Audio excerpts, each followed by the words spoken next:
Well, hello, Kick, hello, Twitch, hello, YouTube. We also have a mic. What's good? Who's this guy? Razzledan. What's good, Air Dragon? Air Dragon back in the house, safe from the crazies. It is a beautiful Friday night. Actually, what am I saying? It's doing nothing but rain over here. Rain gain. And turn that down. Poof. Hello there. Hey, what's up, bro? How's it going, man? How's it going? Bunch of interesting announcements during that meeting today. You kick the crazies out. It's time to be the nuttiest person in the room. There you go. Who watched the interview? I didn't even finish it. That thing was like 2 hours long, man. Like, golly. You're watching the stream now, Maurik? Dude, I had to stop, man. It's 2 hours long, and yeah. I mean, I'll try and finish it later. I think I got the most relevant stuff to me.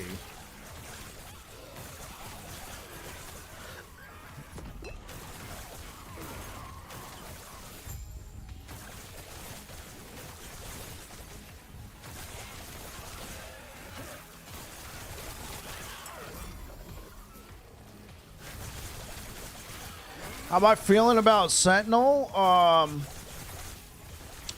Obviously, I haven't seen any passive trees. It looks like Time Rot's going to definitely be better.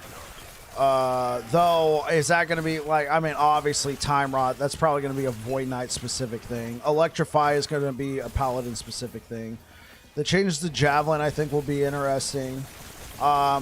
Changes to Sigils of Hope, now, you know, formerly known as Sigils of Hope, now it's Symbols of Hope. Overall, I think that is actually a good change. I'm just thinking now, though, for the self-cast smite builds, more specifically devotion builds. There's other ways around it. One thing I thought of was like juicing up, like one thing I thought of doing was just like juicing up hammer throw and just not taking any of the minus mana and just let it. I mean, that's something that what was cool about Sigils is it actually buffed your build in some way, and you can burn down mana. There might be there might be tools available to burn down mana, but it's not apparent right now. So, it's not apparent right now. So we shall see. We shall see where that goes. Volatile Reversal. I hope we can edit it in some way. What I saw looked kind of cool, but was also like, you know, I'm so used to Volatile Reversal as an alternative way to burn mana in live. Sure, spamming other abilities.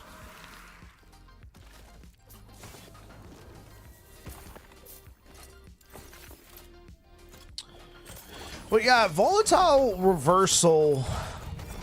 What I saw did not look interesting to me.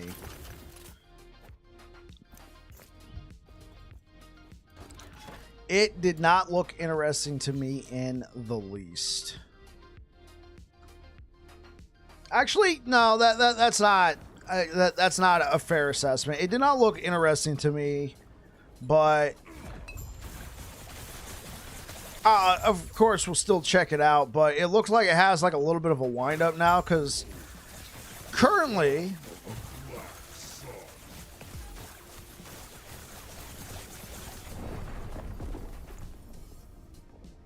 My shadow will cover this world. Move your traversal to Healing Hands and use Judgment to burn mana. That is a way.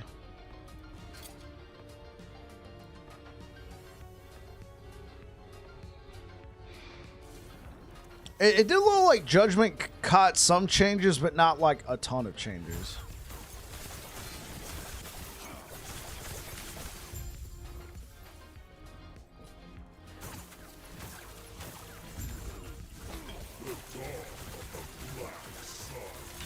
You hate the play style of spamming sigils. I mean, that's fair. My shadow will cover this world once more. Fools.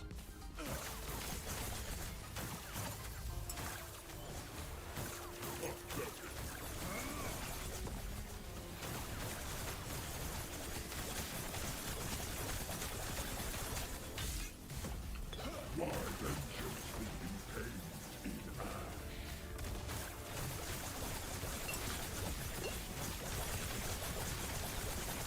This hate, this despair, oblivion burns within me.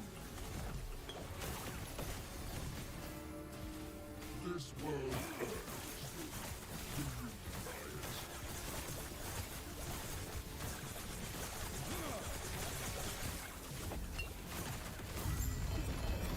Changes anything? This world is already dead. Yeah. So, we shall see. I think the reason why volatile reversal looked kind of awkward is A, we're used to the way it is now. And I'm speaking to myself. It looked awkward, right? It looked like you hit the button and then there was a slight ramp up. And then, boom, you move there, did a melee attack, and then boom, you could press it and go back. It kind of felt like you had this weight to it, whereas like right now it's an instant, and that's what I like. I like the fact that it's an instant, whereas here it was, you know, it was like you're lunging forward, but not as quick as like a lunge. And I was hoping there'd be a way to where I can make volatile reversal feel exactly the way it is now without all the, you know, extra damage stuff. I just wanted the quick snap back in time because of all this muscle memory, right? So I was a little disappointed at that, but I mean, they did say they were changing the skill. They're staying true.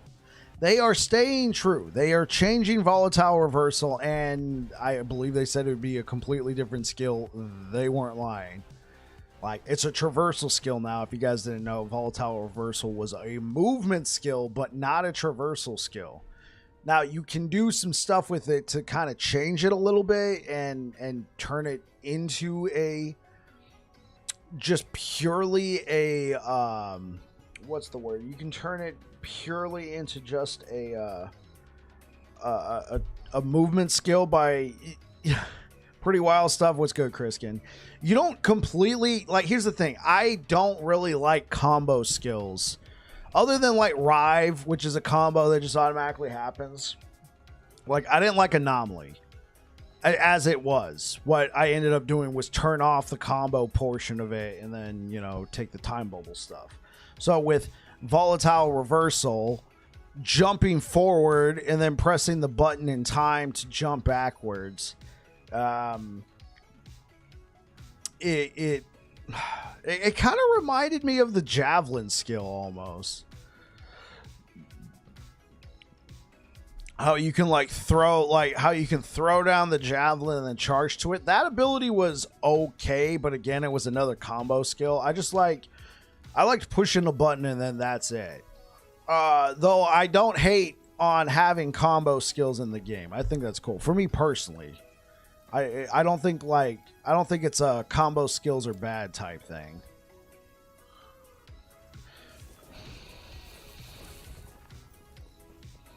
So what did you think, Chriskin? What did you think of the interview? I didn't finish it, but I don't care about like spoilers or anything.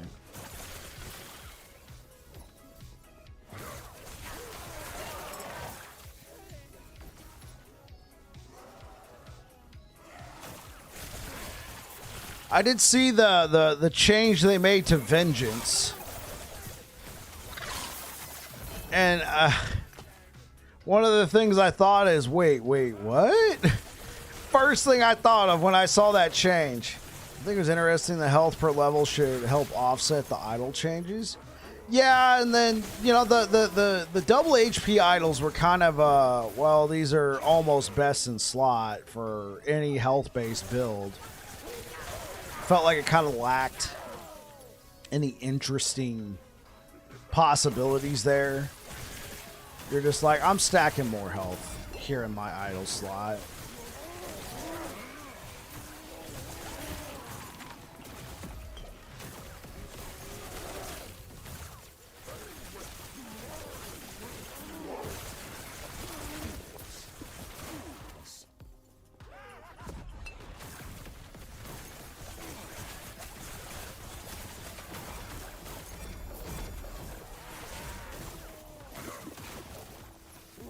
Okay, I disagree. Yeah, oh yeah, idle crafting. I'm not upset that idols are getting changed. It was because it was like one of those idols that felt like it was almost mandatory if you could fit it instead of trying to fit something more interesting. So yeah, for sure. And idle crafting's coming into the game, and idols are gonna have more affixes. That's fine with idle crafting. They probably had to remove those kind of idols just because of all the crazy possibilities. And one of the things they said almost echoed like one of the things I said in my crafting will be cracked video. I said, look at these builds that I've been putting out. Look, I said, I think you will be able to hit builds of similar power, if not greater, in less time with the crafting options coming to the game. And Mike, he didn't say it verbatim. You told me crafting would be too. That's what I said in my video. That's what I said in my video that went live on Wednesday. Like, and I mean, and I'm not the only one who said it. Everybody knew crafting was going to be cracked. I just, for my audience, said crafting will be cracked, and said with the changes coming, like, you'll be able to achieve similar build power with what I've been releasing in a much smaller time frame. 2 times, just like Brow saying, crafting will be 2 times. Yeah, so a lot of interesting changes. I did like the change the Vengeance, though. I mean, I know they didn't make that change specifically for me. I wasn't the only, but I mean, I feel like every season I always do a Void Cleaver Racing Strike build. And yeah, every season I do a Void Cleaver Racing Strike build. And every season I always take Vengeance to buff yourself, right? To give yourself more survivability. It will be a bit slower, like they said. Vengeance looked great. Electrify Edition looks great. We'll have to wait and see on Forge Guard stuff. Yeah, true. But just the fact that with Vengeance, now when you hit an enemy, you gain a buff to both Void Cleave and a Racing Strike. And I'm like, wait. I keep doing a build every season called Void Cleaver Racing Strike. And one of the main things for survivability and mana regen, if you need it, is Vengeance that I take in the build. And then they just go and make Vengeance even better for that build. I just thought that was cool.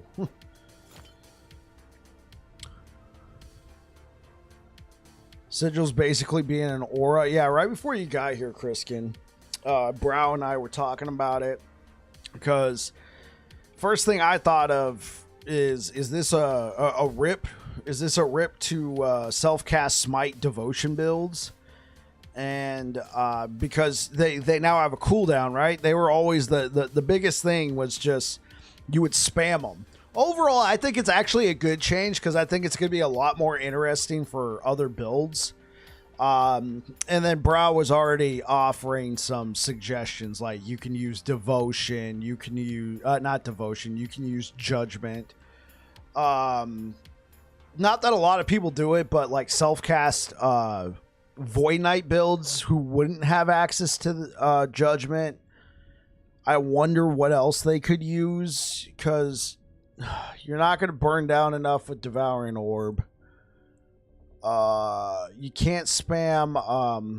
I don't think you can spam. You might be able to spam whatchamacallit, Abyssal Echoes enough. You might be able to spam Abyssal Echoes enough. Brow was also saying to not take a lot of mana regen and then just have your build just naturally burn down in mana, and that way when you're getting to bosses and stuff, you've already burnt down quite a bit.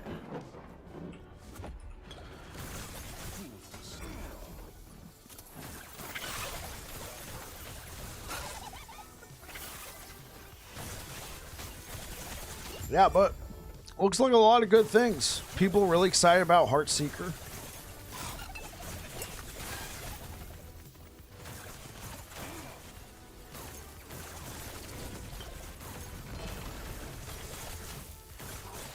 I did notice that whatchamacallit, Paladin only had 4 skills. And if I was not mistaken, I felt like I remember Mike like a couple months back saying Paladin would be getting a new skill.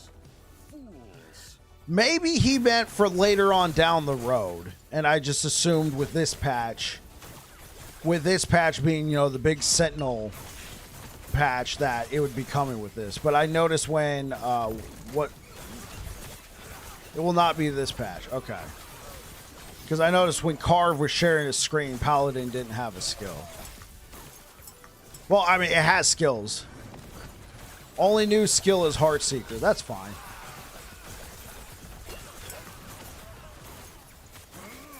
Honestly, you know, they've made enough changes. They've made enough changes with Sentinel right now. It's probably better not to do anymore, because you don't want to do too much. Like, oh my gosh, I hate this ability so much. I hate the fucking Covenant so much. I must have accidentally clicked on a... Oh wait, I was already fighting the dude and then the Covenant showed up. What? Oh my god. I fight everything else just fine. This asshole rolls up and does, like, you know, 9,000 damage.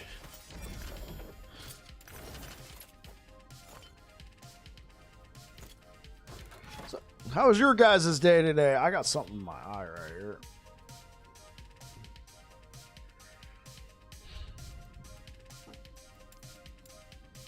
I'm sure there was a lot of excitement with the interview. Thought Gazzy did a pretty good job.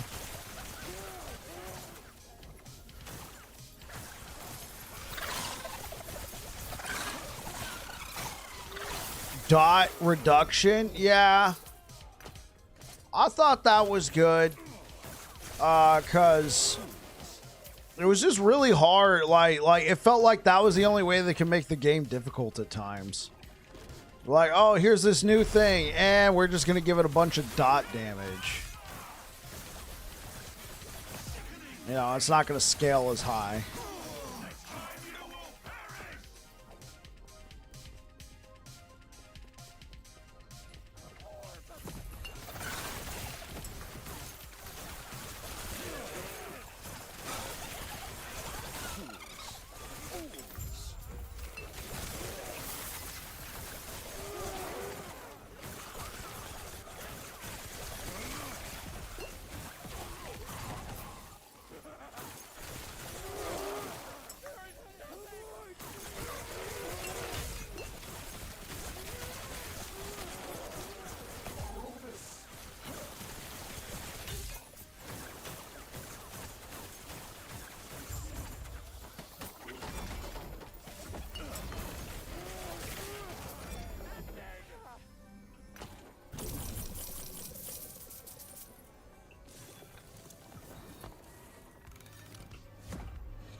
They gutted my favorite Sentinel skill? What did they do, Misha?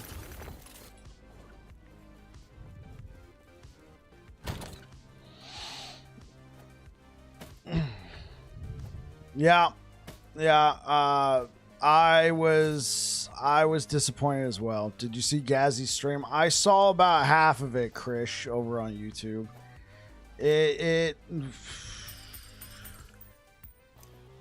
I had major concerns when they were talking about a full rework like that, and it certainly did. It looked like it just took too much time. Yeah, Rogue and Paladin. It looked like it took too much time to do anything. It's like, oh wait, and then snap back to reality. Where, like, I'm so used to it being an instant. It's like one of my favorite skills in the game.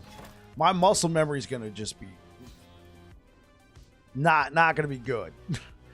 My muscle memory is not gonna be good with that skill. So I'll try it out. Maybe it scales with attack speed since it does like a melee attack. Maybe you could take like melee attack speed to make it feel snappier. Because it certainly... The frick? Are you serious?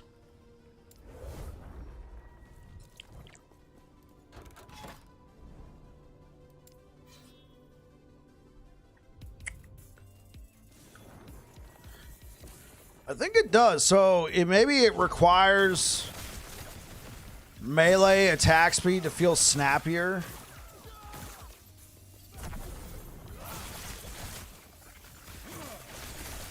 Oh, revives to monos? Like you can revive in the mono?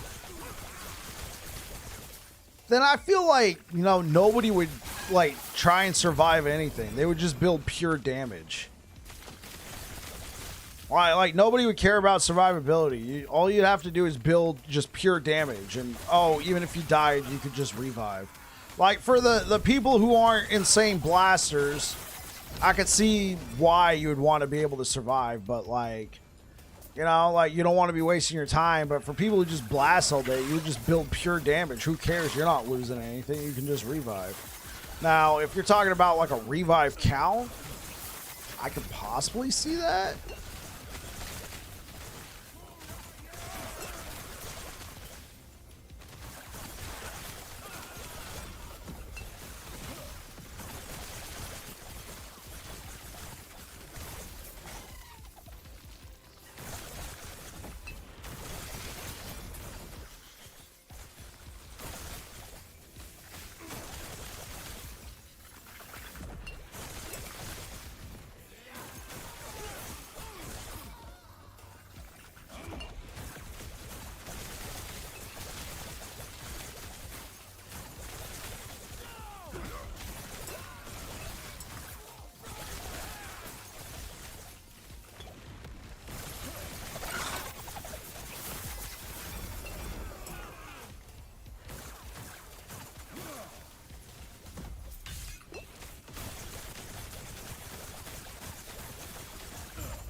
What I think will be nutty is that I think that Tyranni's build will be pretty nutty, and the node that they're putting in the Paladin tree to where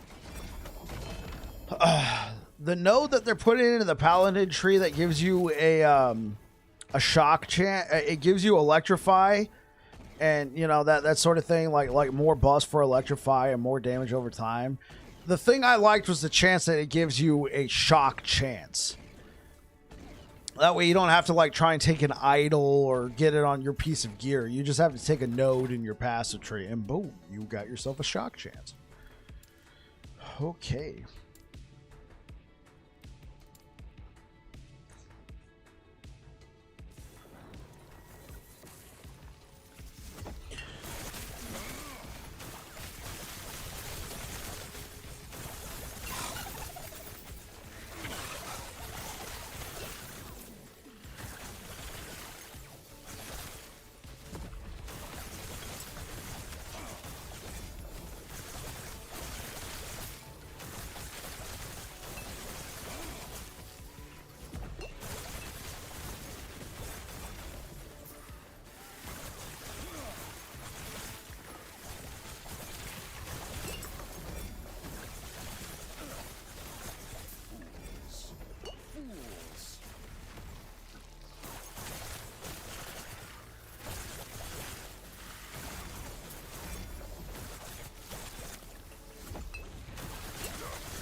The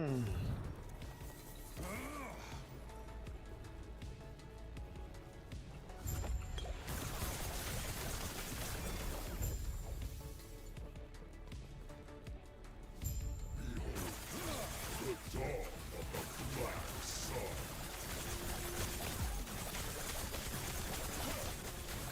My shadow will cover this world once more.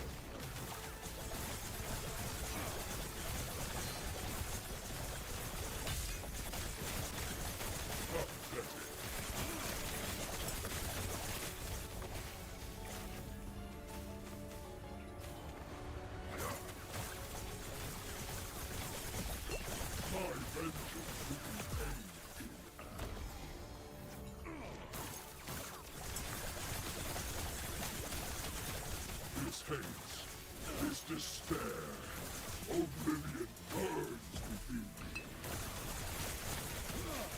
This world earned its truth. Do you deny it?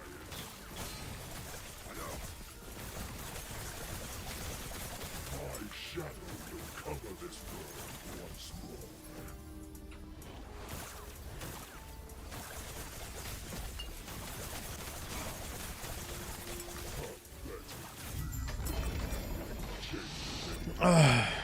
All right, all right, all right. Keep it rolling.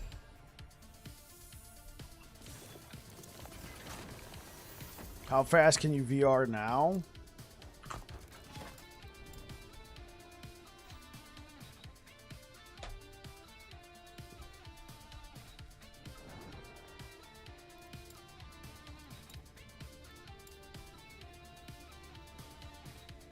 It'll obviously depend on the build, amount of cooldown reduction you have, but I think the cast itself is pretty much close to an instant. Because it looked like there was a slight charge up as he was launching forward and backwards, whereas like it's like it's instant. Like no thought. Bam. There you go. Yeah, I mean, well, you got to think about where you're going. But it's an instant teleport backwards.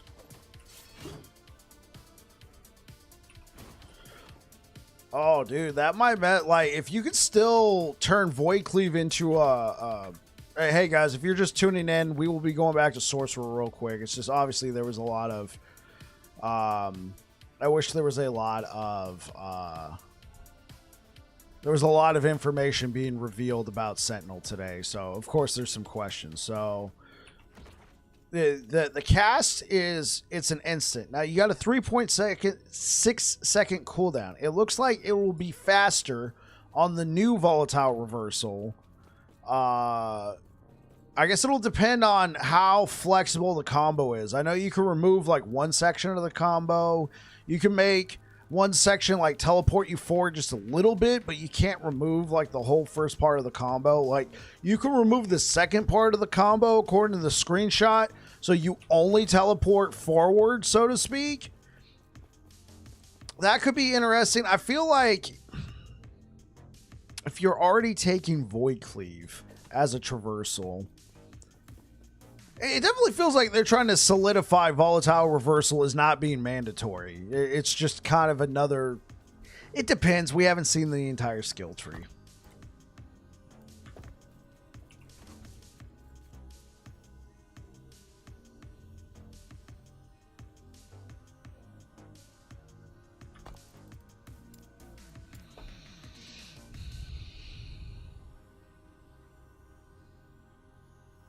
They definitely don't want it to be mandatory. That's fair.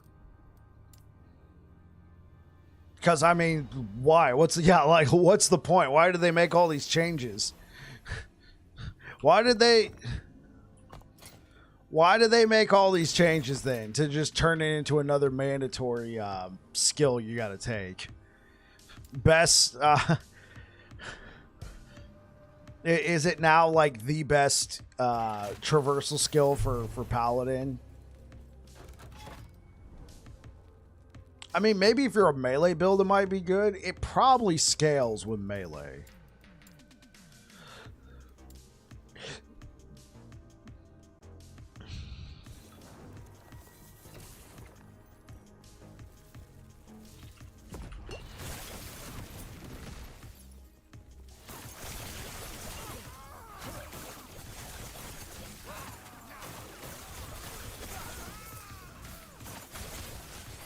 Well, you can still port back.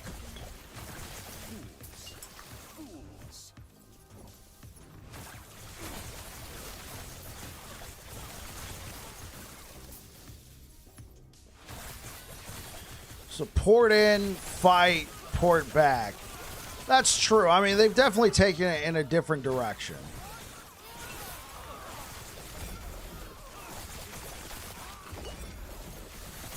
Where it's kind of all built right into it now, right? So the way we would do it before is we would literally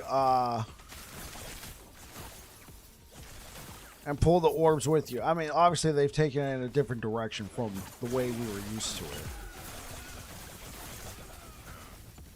You can pull the orbs in with you, that sort of thing, yeah.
Thank you for the likes over on YouTube, guys. Thank you, thank you, thank you. Welcome on in, everybody, on this Friday night. Well, if you're Pacific time like I am, Friday night. Of course, of course.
All right.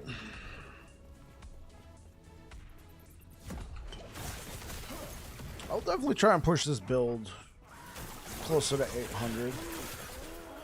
And then I'm gonna practice some Sentinel runs.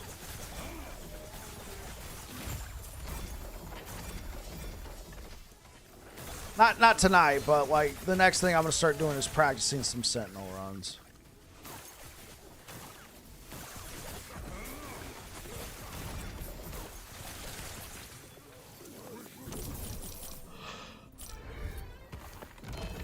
You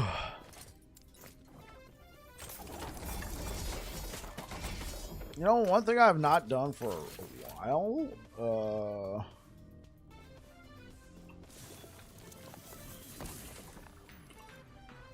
actually, yeah. Let's rework this character a little bit.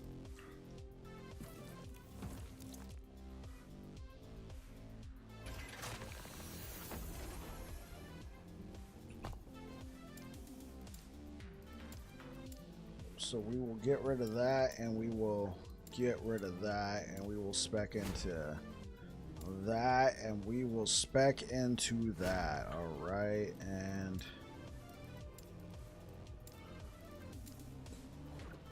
cool. Hello, traveler. Just respec all, yeah. Just a slight little. I think I want to try and align this build fully with what Frozen Sentinel put down. So give me a second to pull up the. Give me a second to pull up his video so I can pull up the planner. Only can one. There we go.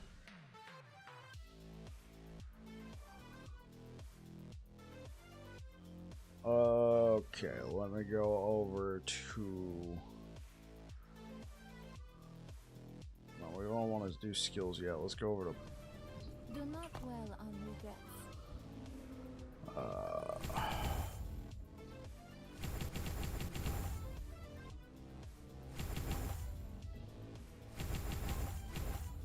There we go. 5 points.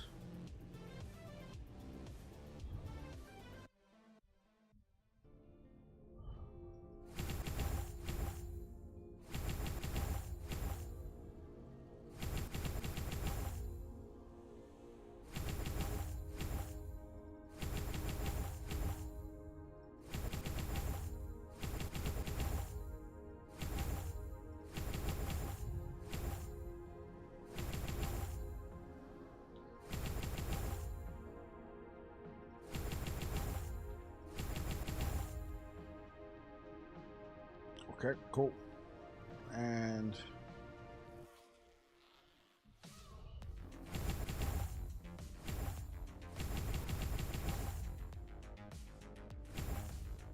so we're not taking that.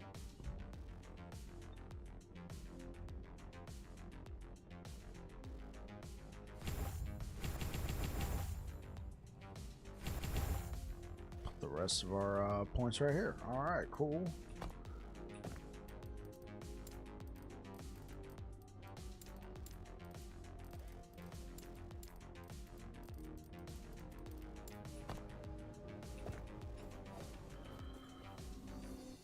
Just need to pull up the skill trees. Probably.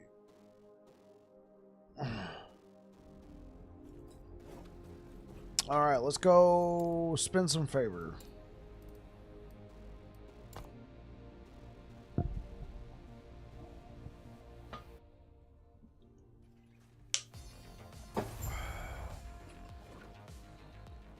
What are we looking for?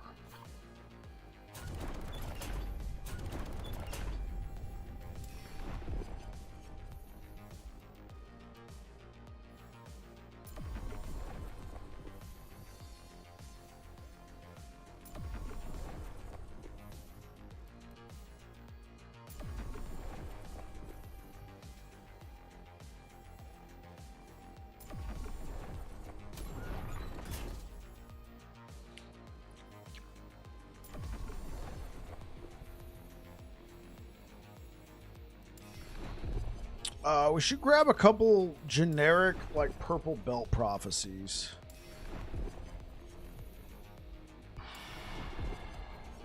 Belt. Belt. There we go. Kill Jewel Rusher.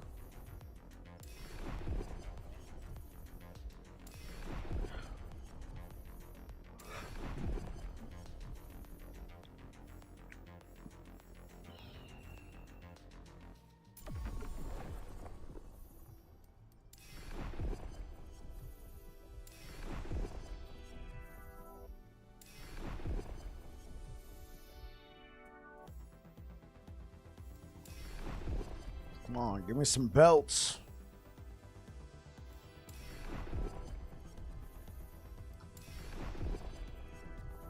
I'm talking exalted belts.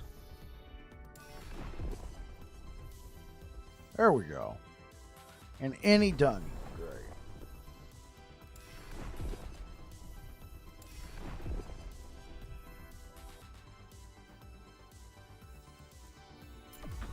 Okay, I'm sick of it already. Let's go.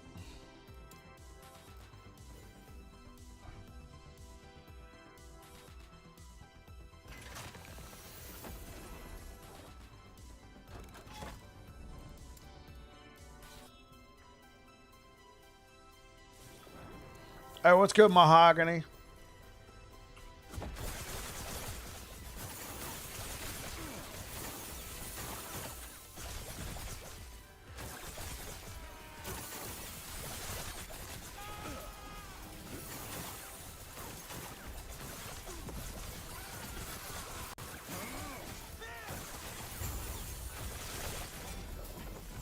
Nothing much, just chilling. Excellent. Let's reference this skill real quick.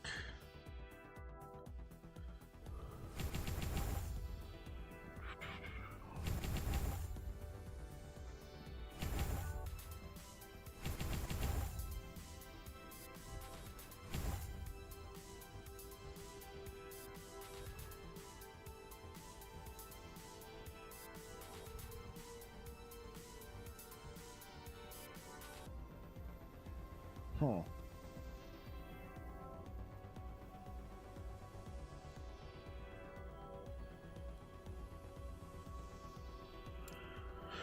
Okay.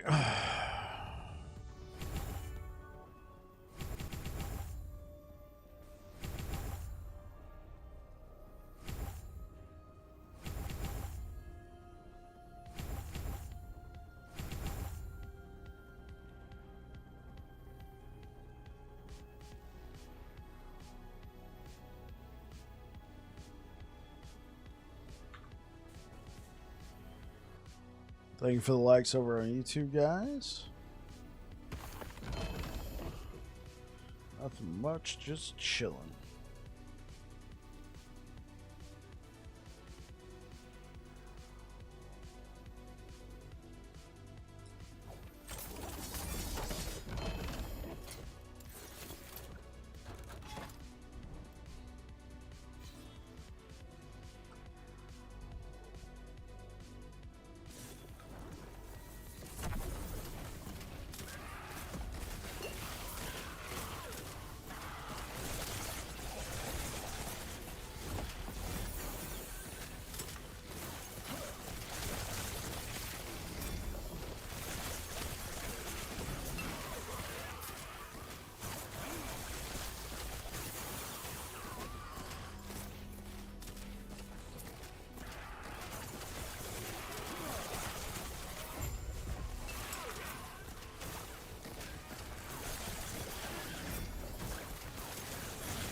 Okay, let's finish this out.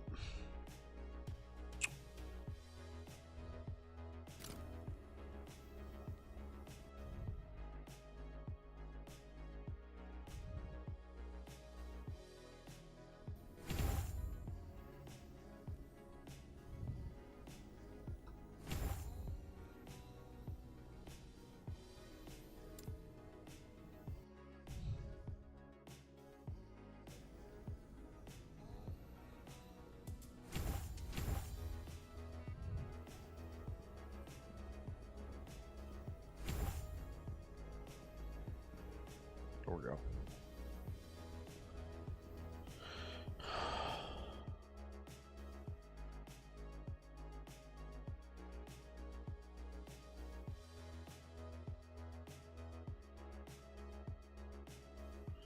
Okay. Thank you for the likes over on YouTube, guys.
It has a sort button.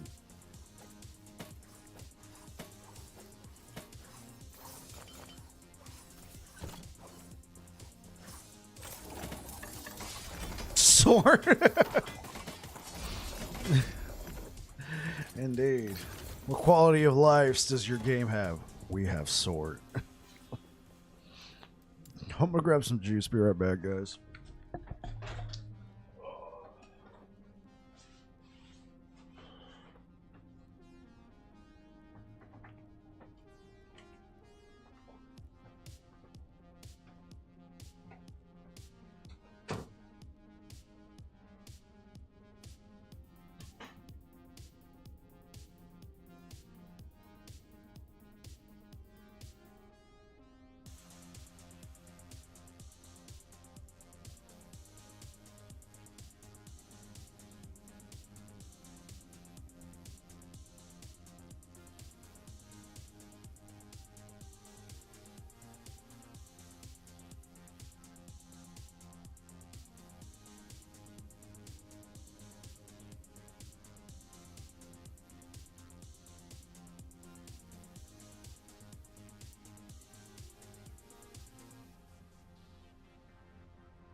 Have 200 stash tabs and it doesn't cost real money. That's right.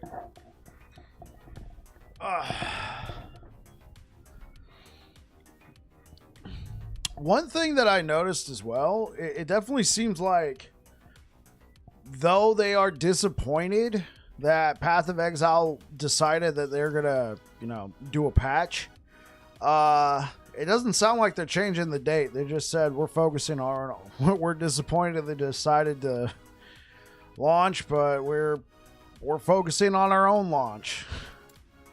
I did wish, I did wish they were a little bit more firm on that. Like how do I say it? Like, I mean, I guess that's as firm as they need to be. They already made the announcement. But it's like, we're just focusing on our own launch and building hype.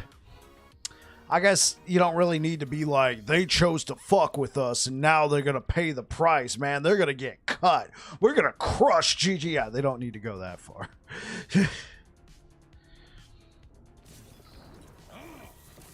Message to all content creators out there.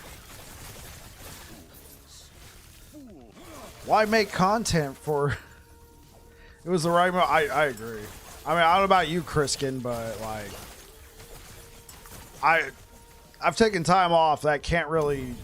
I mean, I could cancel it, but I can't readjust it till later or earlier. So, I mean, 3 weeks. 3 weeks notice is kind of rough for me right now, and that's not really like that's a personal thing on my part too.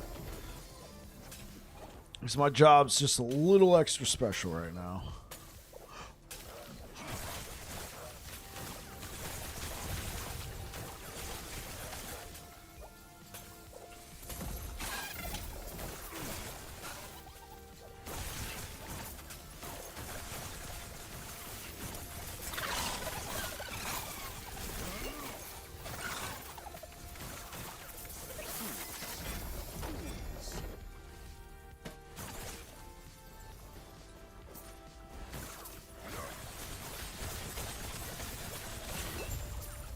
I agree with that too. Like I started talking kind of crazy, but I realized their approach was the right approach.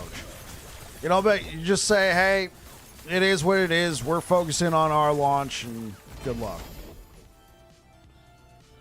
That is perfectly fair. And as I already stated, I stated multiple times this past week. This is the best way for me. Hey, what up, Love Nev? Hey, Bike. JW, will my faction rank reset if I leave Koff for MG? As far as I'm aware of, no, but you will lose all favor. You'll keep the same rank, but you'll lose all your favor. So, if you got any favor right now, go and spend it.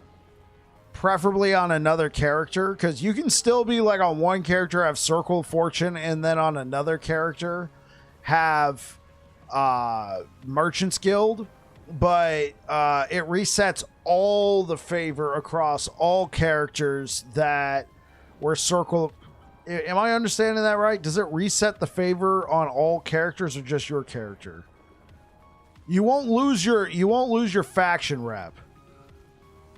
This won't go anywhere. You'll just lose your favor.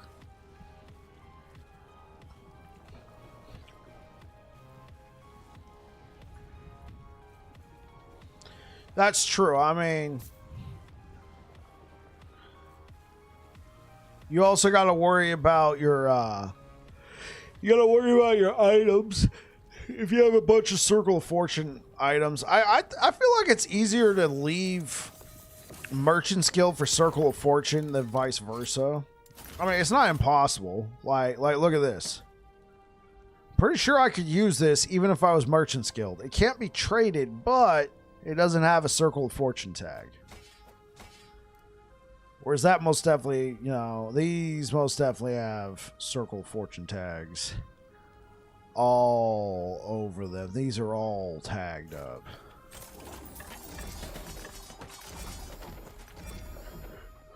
It's true. Whereas with Merchant's Guild, you only get a Merchant's Guild tag if you buy an item off the Merchant's Guild. So what you do, you get yourself a bitchin' farming set. You go and farm a whole bunch. You find some items, and then that's, you know, you then go switch yourself over to Circle of Fortune, and then you can use the items that you farmed using your Merchant's Guild set. You can now put that on. No, you cannot. You can only use the items one at a time. So if all you have is Circle of Fortune stuff, you're gonna have to look in your stash to see if you have anything that doesn't have a Circle of Fortune tag. No, yeah, you can't use them both. You can't like mix and match factions.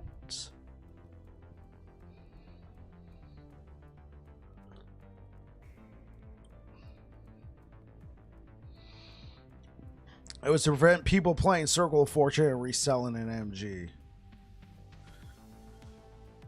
Then I can't leave. Yeah, if all you have is Circle of Fortune items, yeah, that's gonna suck. You're gonna switch and all of a sudden you can't use anything.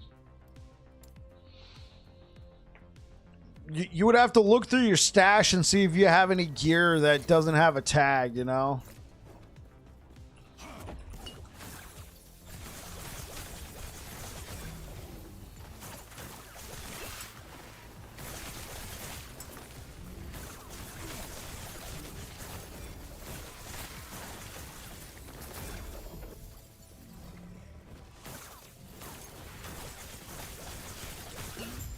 You've been farming all day and haven't really gotten anything? So you're wondering if it would be easier in Merchant's Guild. Are you in Legacy or are you in Cycle? Shit.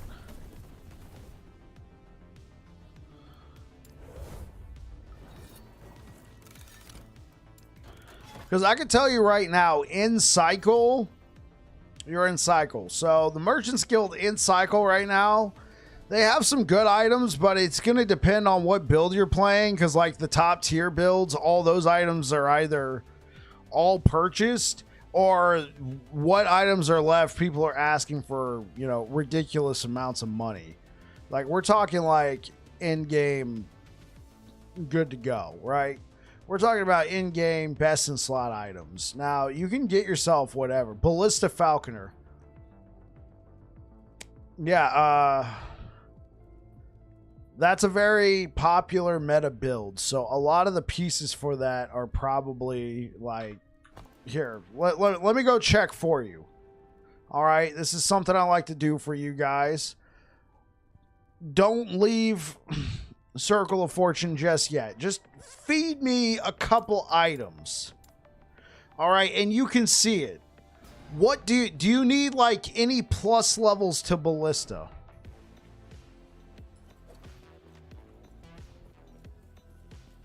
Yes. Hello. Did I sell anything? Oh, look, 21 items sold.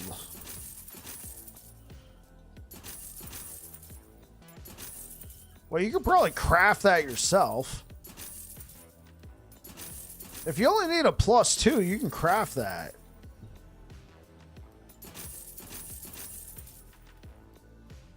You haven't found any shards.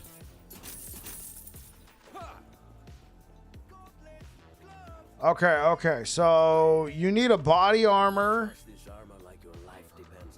Let's go to more. Let's go look for affixes. Look for rogue. You said ballista. Max ballista and increased attack speed. So you need at least a tier 5. Confirm. Search.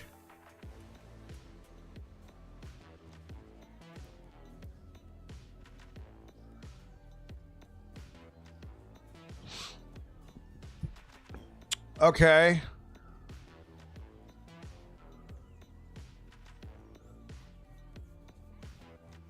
Dang, man. For just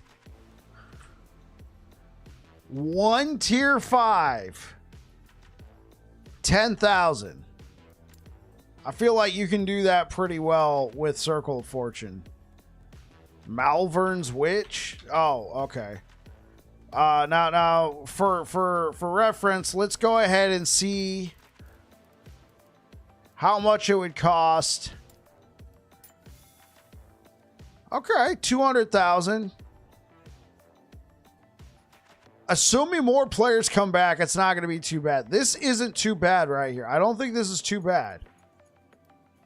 This isn't too bad, love. 200,000. You said a Mavern? Lot of offers on this one, I do. Don't miss out.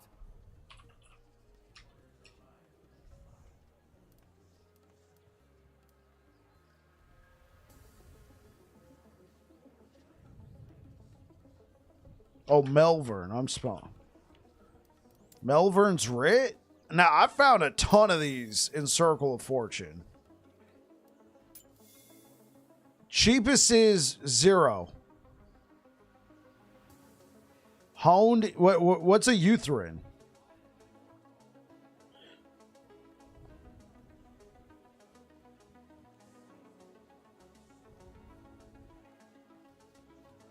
Okay, you need a honed Utherin. All right, let's go. Let's go check. You said it's a bow. Hey, what's good, Cali Gold? Every time I go Circle of Fortune, I always regret and go merchants. You never get lucky with drops. I got you. That's fair. Utherin Stand? You said honed Utherin. Yeah, you can get a 3 LP for 500k.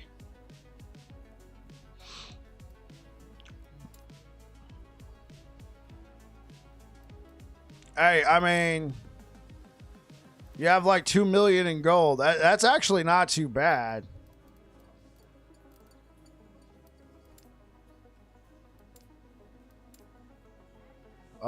Search. You said Utherin. Now hold up. This might be a unicorn, all right? Let's see. Okay, you can just get a basic one.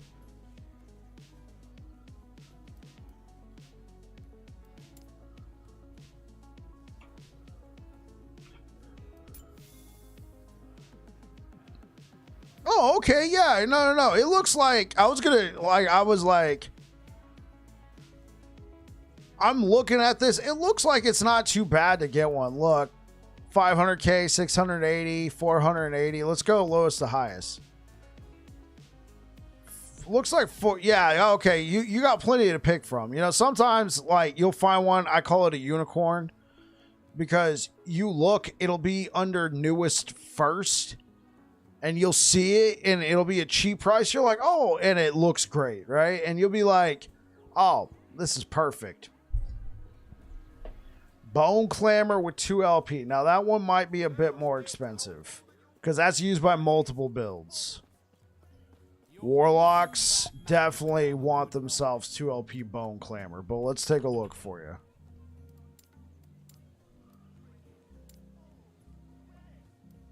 You said 2 to 4. Well, let's take a look. It might not be too bad.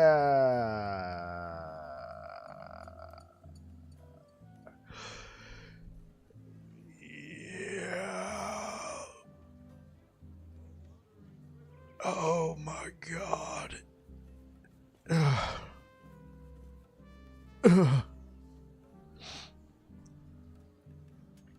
How's it going? Yeah, that's why it's a steal for 9 million. These are terrible rolls.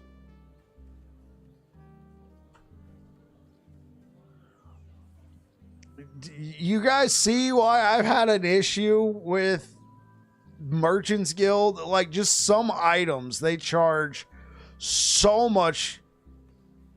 In my opinion, no. I mean, I feel like I got like 6 of these chilling in my stash. Here's the thing. I play a lot of Circle of Fortune, and I typically push corruption past 1,000.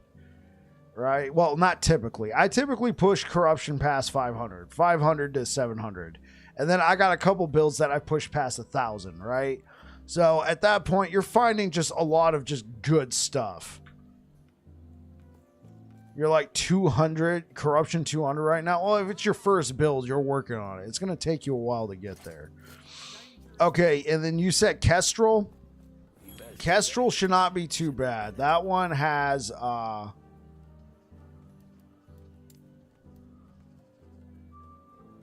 Kestrel usually drops with a lot of LP.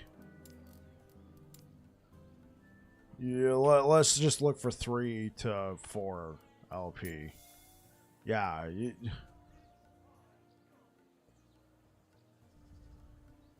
Yeah, you got 13 LP2 Bone Clammers. Yeah, the Kestrel, you can get a 3 LP just fine. Like,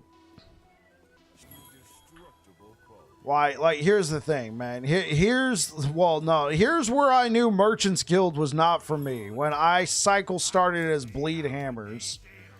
And then I was like, hey, hook me up with a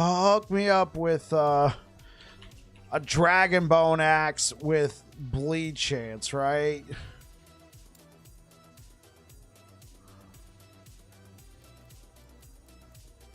This is when I knew Merchant's Guild wasn't for me. Yeah, look. Still wants... This is ridiculous, man. And they're selling. This is cheap? Yeah. Now, this is a T7. You'd have to start over? Yeah, love.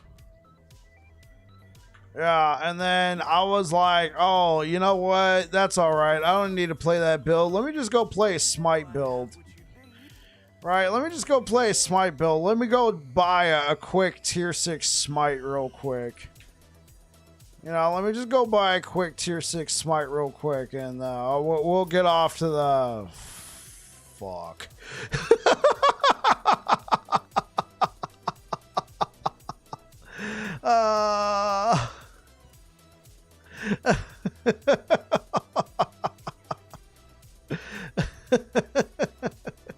Well, let me buy a quick tier 6. Okay. You know what, man? Like, dude, let's just let's just like, I'm high enough level. Let's just go ahead and get Champion Regalia. We'll just get Champion Regalia with T6 health, right? With T6 health, it'll be fine. Hold up, let me grab some health. We'll do added life. It's a little bit cheaper, right? Yeah, we should be able to get one. Oh, nobody's selling Champion Regalia with. Wait. Oh, hold up. Let me get a. Okay, that's actually not too bad. Here I was talking shit, and somebody listed one for 30K. Thanks. Bye. Okay. What about this? 1 million? I guess 1 million is not too bad.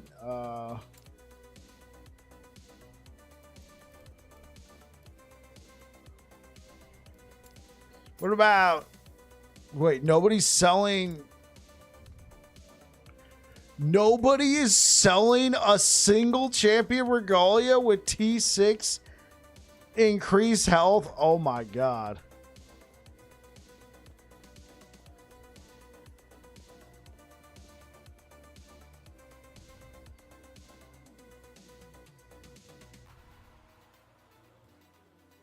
Gazzy is describing PoE 2 more than LE.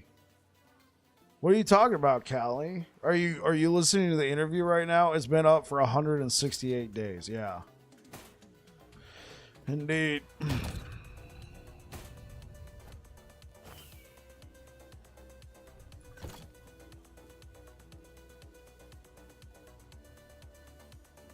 Gazzy put it best. Circle of Fortune. Can't find the items I want. Won't drop for me. Merchant's Guild. Oh, there it is. Now I'm bored.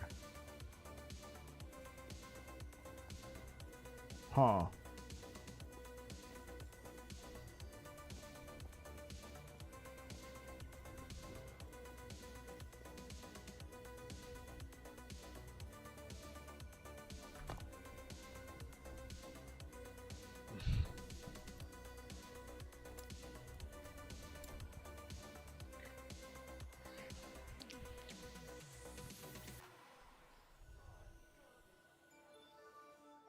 Indeed.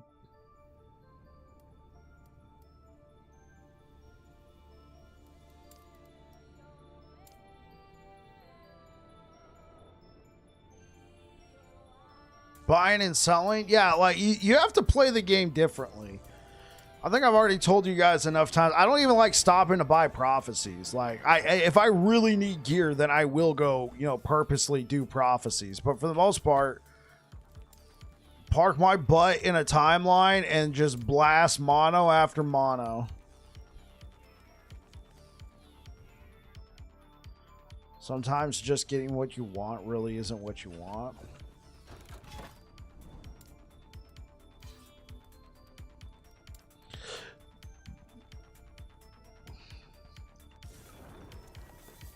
In my opinion, like, maybe, like, with your first character, it can feel like you're not getting anything with Circle of Fortune. That's why I think it helps, especially in Circle of Fortune, if you have, like, a variety of builds to build off of. You know what you can do, that you know what kind of tiers of builds you can play that will be effective at different expense levels, so to speak. And so you could start off farming, you could slap together, some whatever build, and you're able to do 300 corruption, and then you can use that build to start looking for items for your next build that is more gear dependent. And then that could, you might even be able to optimize your current build a little bit more to do 400 to 500, and then eventually you get the gear for your good in-game build. And then with that build put together, you're able to start clearing 1,000. And then after that, all your other builds just start taking way less time. What the fuck? I feel like Battling Be ready for a ton of questions from new players April 2nd. I think the game is going to be bringing in a lot of new players. Yeah, seriously. I mean, what about that guy yesterday? He was asking me about the game, and then he was like, here, have 10,000 bits. And I'm like, thanks.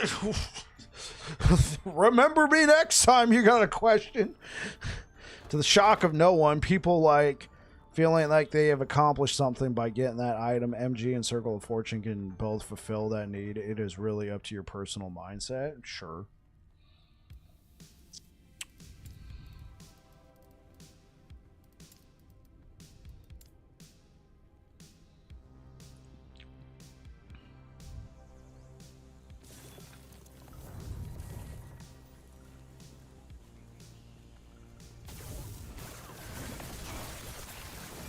I abhor the idea of you can't play the game without trade, or you're just so severely kneecapping yourself without trade.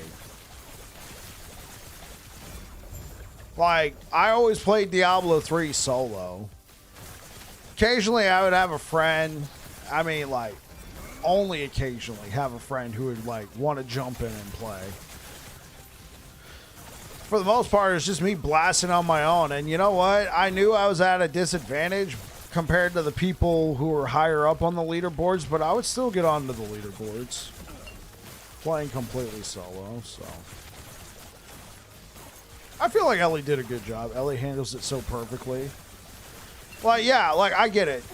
Trade is probably, the Merchant's Guild, especially when you have a lot of people playing, is probably going to be better than Circle of Fortune. And I think that's okay. I think Circle of Fortune is okay enough. All right? It's not like you have nothing else if you don't trade.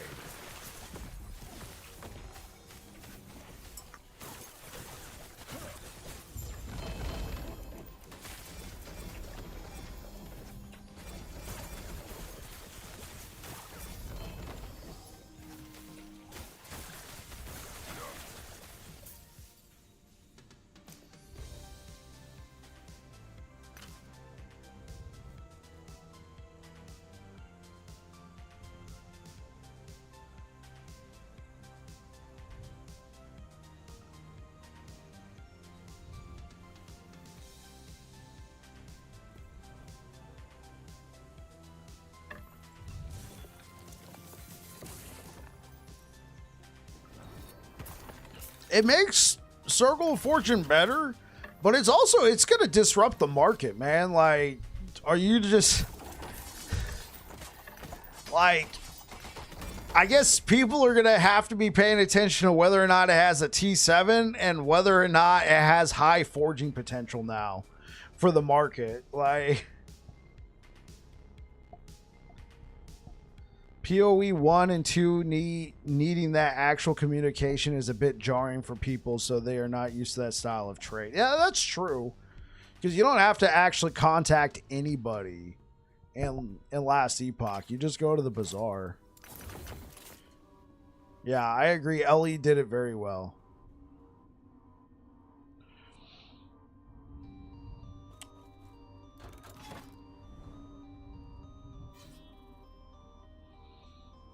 Crafting PoE 2 was like going back to alpha PoE 1 crafting.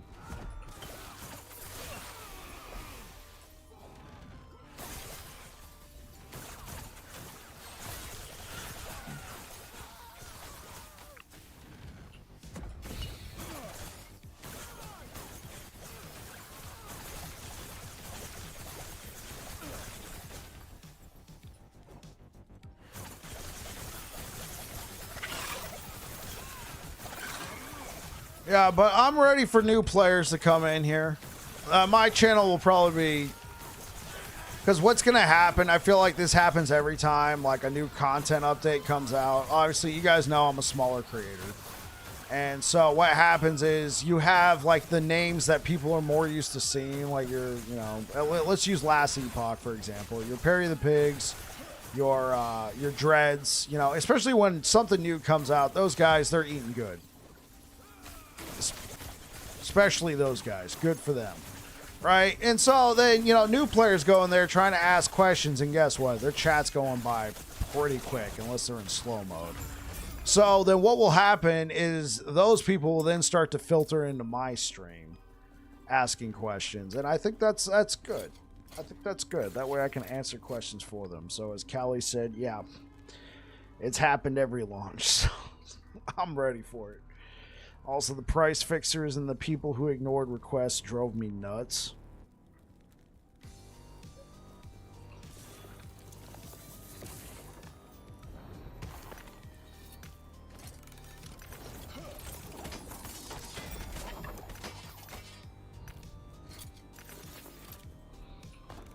Okay, I want to go try out some stuff. Should also probably go do some Soulfire Bastion because, you know, prophecies are a thing.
You'll be doing a totem build?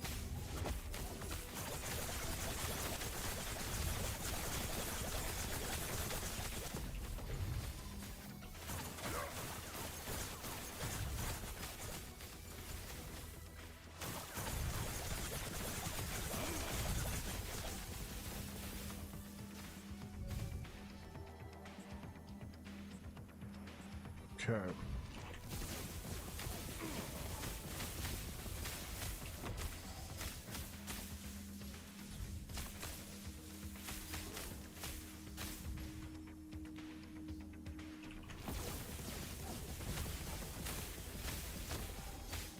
That's a lot of freaking health.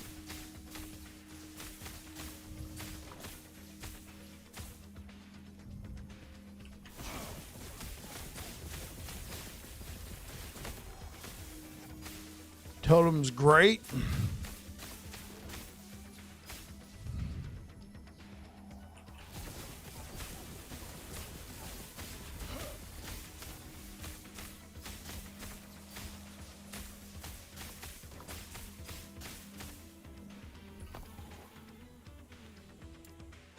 This is really strong. We should respect this.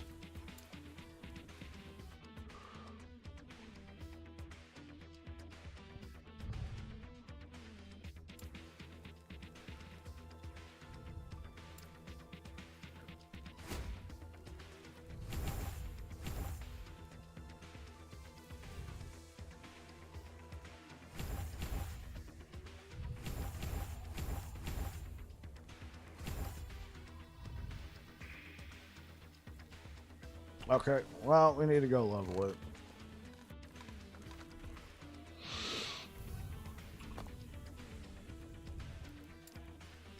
My last minion build made me bang my head against the wall trying to take out Mono Lagan. The AI was so bad that it cheesed it and gave up. Minions blocked from getting in. No, I was just really dumb back then. Didn't realize you can command them at certain enemies coming from Diablo. Oh, yeah, you're right. You wouldn't even think about that because in Diablo, you get nothing. I mean, I think they eventually added, like, if you're playing Necromancer, you can, like, you know... Oh, hey, what up, Straight Drop Elite?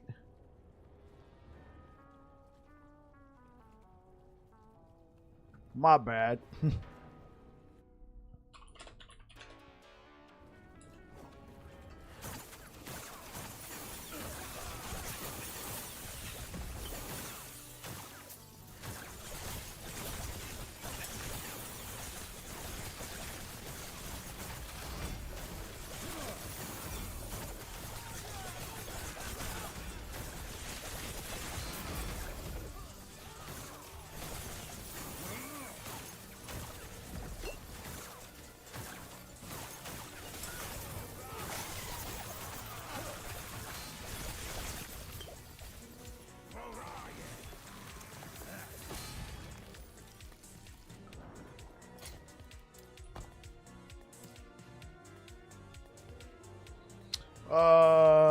Minions also get better if you get the experimental mod that teleports them with you. Ranged minions get really good then.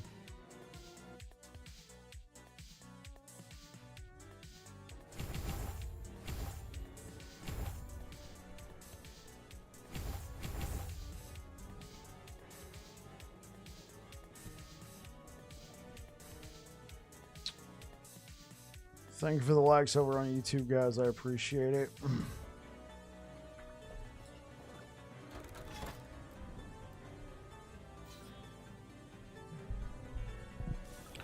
You get the oh yeah, it teleports them with you. Range minions get really good. Then you'll have to look into that. Yeah, they're good.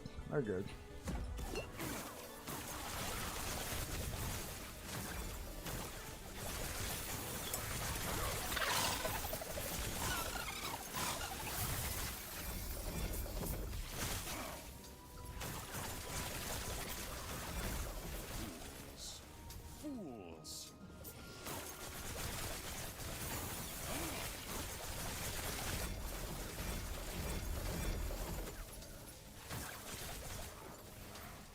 Yeah, getting them to root in place like a ranged totem. Oh, okay.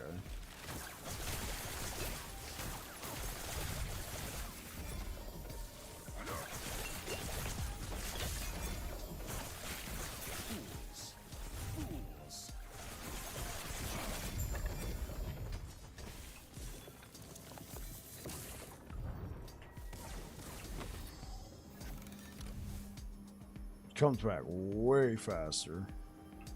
Is that a Divine Bolt Javelin build incoming, or you just happen to see me? What's good, Saphicus? What's good, Saphicus?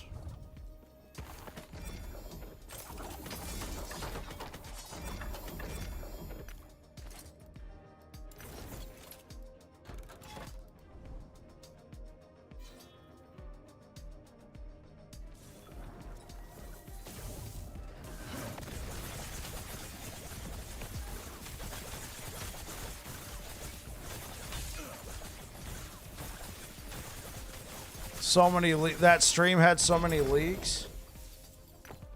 Yeah, it did. I hope Carve still has a job, man. He said his DMs were blowing up.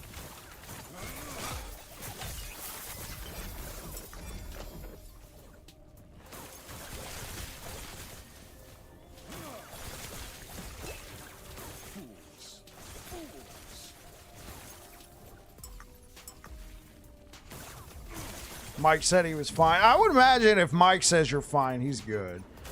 I'm sure he was joking. I'm sure Carve was joking about, you know, I hope I still have a job.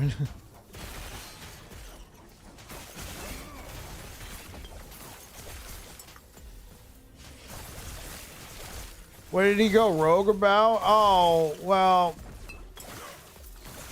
when he was showing off the skills in the CT server, it wasn't exactly clear whether or not he was allowed to do that. Obviously, Mike never said anything, and Mike's a senior developer, and Carve was trying to avoid anything like the new idols. Jeez, man.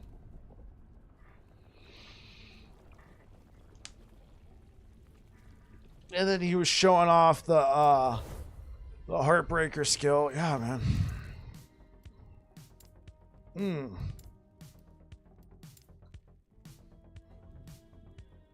But Javelin Divine Bolts, yeah, it'll be good.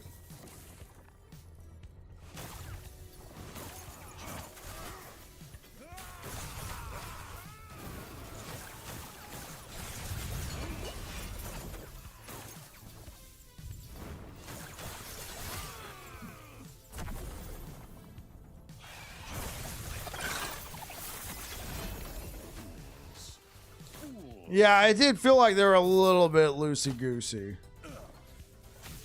Did anybody, somebody, I think it was Brow, at least in the Discord, was like, did anybody grab a shot of his, Brow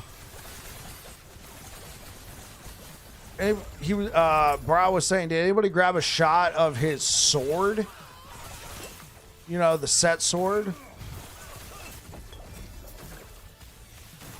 Like, was it changed?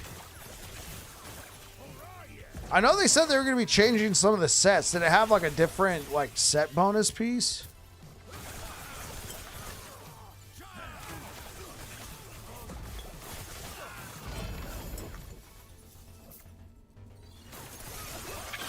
I was curious if it changed.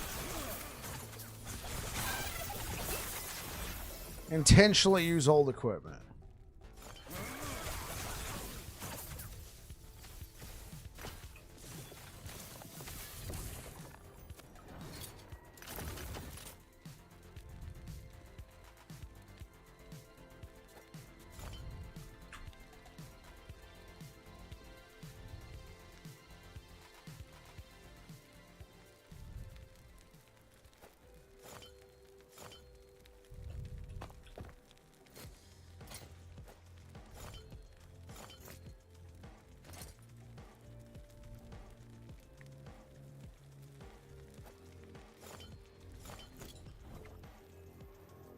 You swap to regular sets. Okay.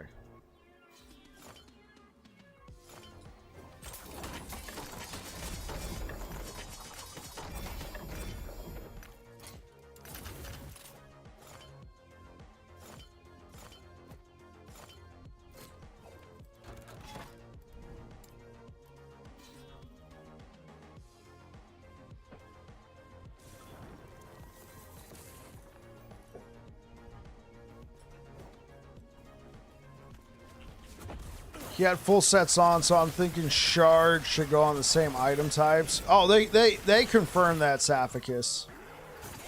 I think they confirmed that in a Discord. I was theorizing that, like, in my crafting video, because I recorded that video on Sunday. Then Frozen Sentinel came out with a video where he showed screenshots from the Ask a Dev Discord, and they confirmed in there it goes on to specific. Like, if it was for a shield, it goes in the shield slot, that so on and so forth. If it was an amulet, it goes in the amulet. What I'm not exactly clear on is the weapon slots. Does it also have to be like a dagger, or could it go on to like a sword? Like, as long as it's like a one-hander, like an axe, or...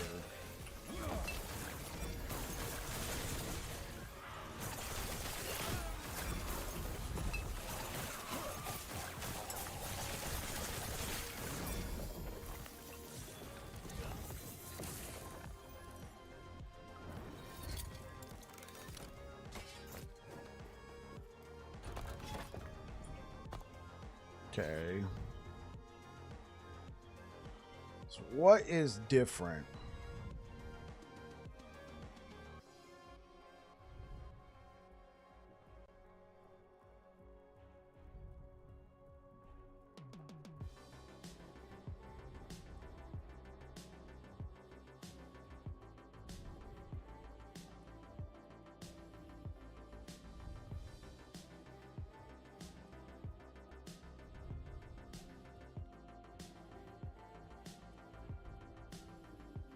Fixing Phantom Grip? Yeah, they've been like essentially bugged, right?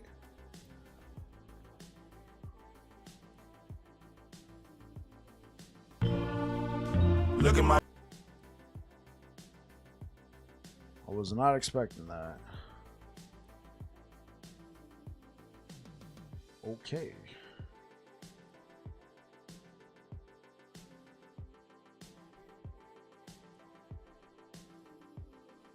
Thank you for the likes over on YouTube, guys. Hey, what's up? What's up, Xavier?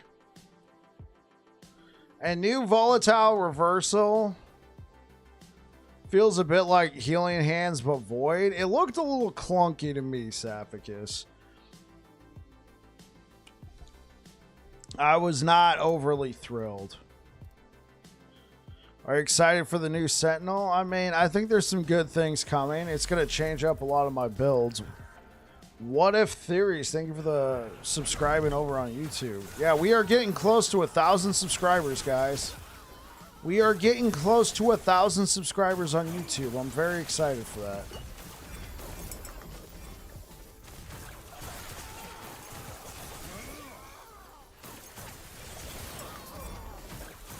There's things I have questions about. It look kind of clunky, but at the same time, like, since it does, like, if it has the melee tag,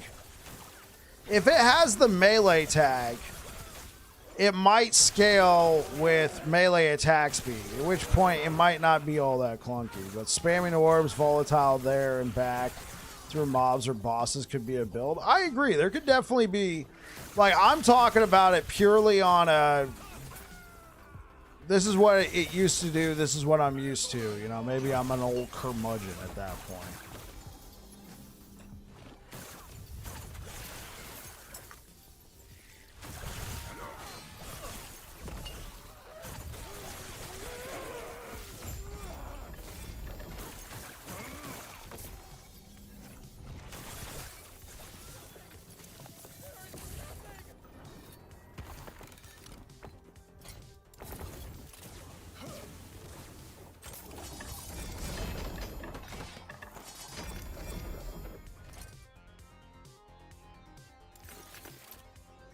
Two of my builds getting direct buffs, my Electrify Paladin and your Time Rot VK. Yeah, that's true. That's true.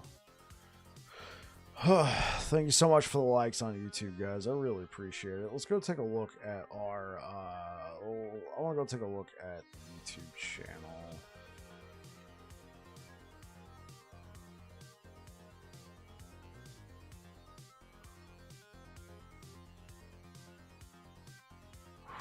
Man, we are less than 15 subscribers away from 1,000 on YouTube. That is incredible, man.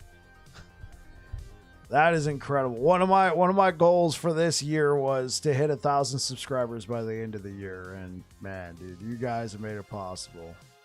Thank you, thank you, thank you, man. You guys are awesome. Ward nerfs, HP buff, VK Echo Rive getting buffs. Maurik here, just helping the algo. Oh, hey, what up, Buffalo? How's it going, man? Welcome on over. Appreciate it. Thank you so much for all the support, guys. Actually, let's try a boss. You can start making money on YouTube after 500 subscribers, but you don't get the ad revenue until after 1,000. So yeah, it's a big milestone.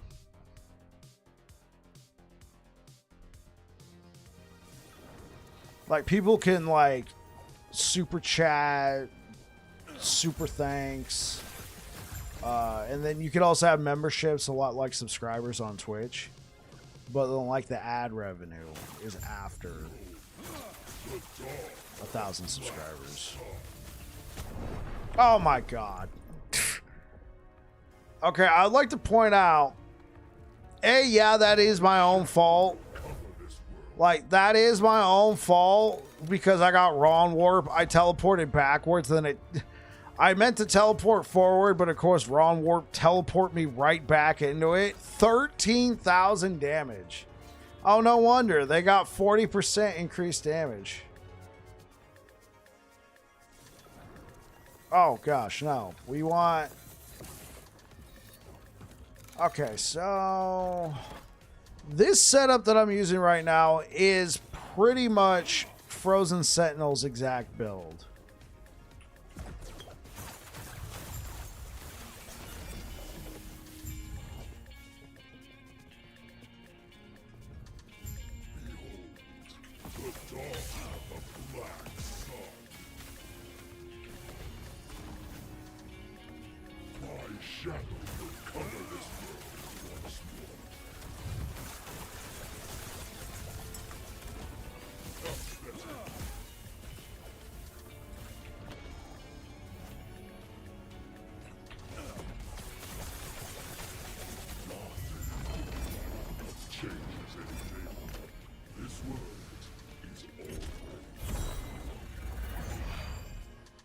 Powered health wards seem to have worn out. Yeah, for sure. Low life builds, you know, where you lose percent of current life to gain ward, that's probably worn out as well.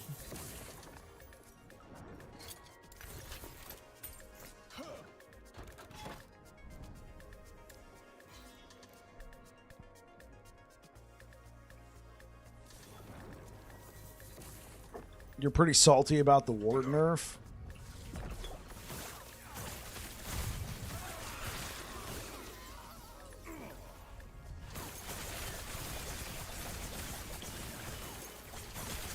Yeah, cutting it in half. That's a little rough after they already made all these changes to ward. Now, after you already made all these changes, like, to just nerf it even more. Yeah, that's kind of like... Like, I didn't think ward was OP anymore. I did think it was strong. Like, I did think it was pretty strong, but I didn't think it was OP.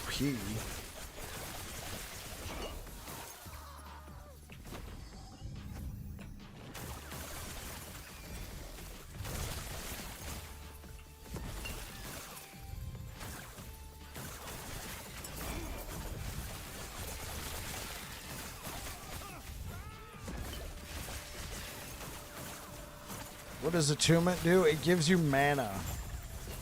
And it improves the skills.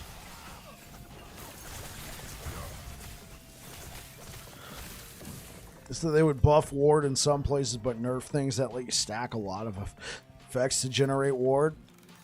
When I watch you play your life builds and you ping pong from full to almost dead every couple seconds, I can't play like that. I got you, Niche. The thing is, I'm also, like, when you watch me playing those kind of builds, I'm generally also playing 700, 800 corruption. Well, we don't really have much. It's nerf. They said if you lean to it, you can still get it 1.7 levels. Gives you more mana. Yeah, so it buffs your skills that use Attunement to scale, and then it also gives you more mana. It gives you flat mana. So here's an easy way to see this, Love Nev. You can see my screen right now. If you can hover over all the skills in the game, right? Well, all the attributes. So we got vitality, strength, dexterity, intelligence, and here's attunement. So if you hover over it after opening your character sheet, and you can get that by pressing C, Each point of attunement gives 2 mana and improves skills that rely on the innate magic inside you and your surroundings. That's fluff for it scales your mana. It scales your abilities that use attunement. Yeah, I also play those corruption levels and my health doesn't jump around like that. Is it because you play ward builds, Niche?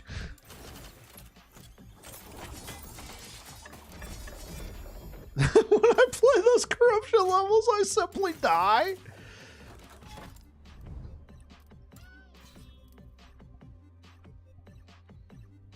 Actually, let's do something interesting here.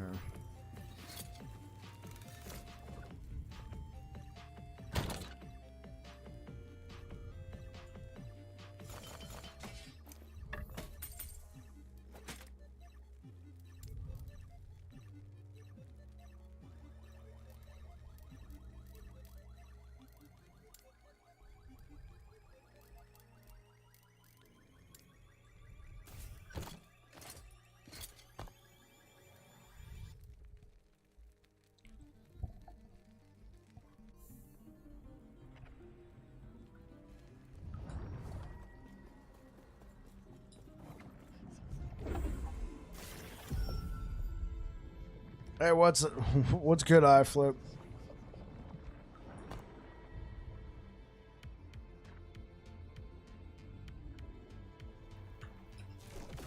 The altar of oblivion. So you finally returned to me, and with a guest. But first, prove yourselves worthy. Aberoth! Face us yourself!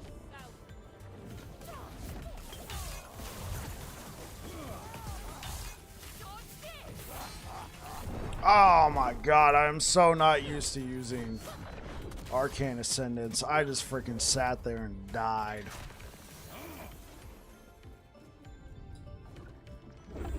Oh yeah, I gotta grab another eyeball.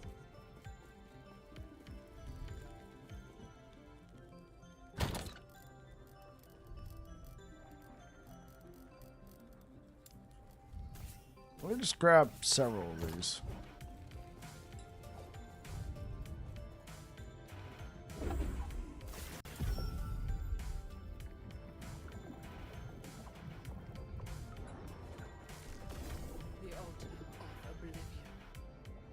The king has arrived. I mean, I'm not feeling the leaves, but the cape itself looks okay. Alright, I think the cape itself looks okay. And the green leaves match the crown. Alright.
Oh, pfft.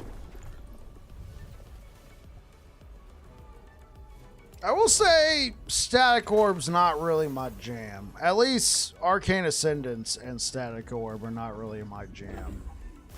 Could be I'm not used to it. Is Ward the only defense here? Yeah, pretty much. I mean, we're capped in all our resistances. We have okay armor. The thing is, I generate a lot of ward with Frostclaw, but I'm currently using Static Orb to just, you know, melt this guy. Return to me, I've already killed this boss numerous times, but that was when I was focusing primarily on Frostclaw.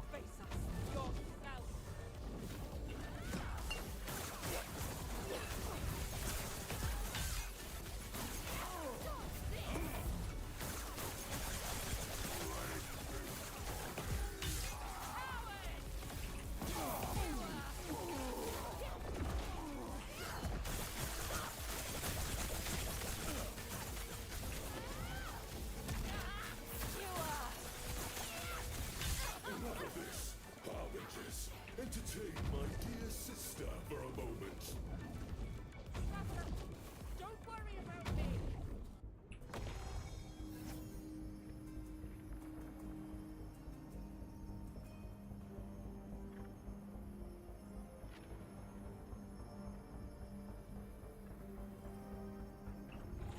Such wasted potential.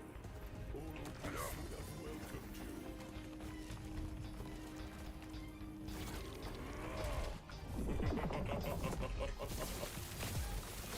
You fight for nothing.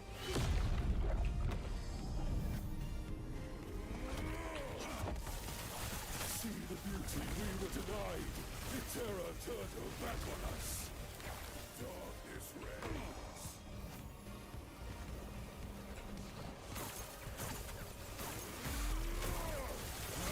Syrian X with the raid. How's it going?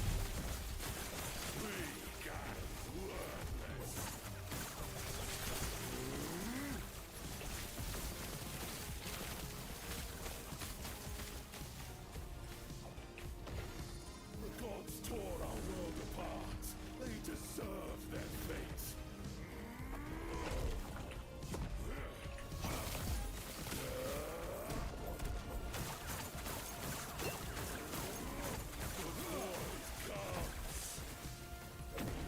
Darkness reigns.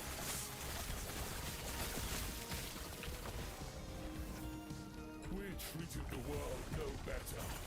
Death is our legacy. Die!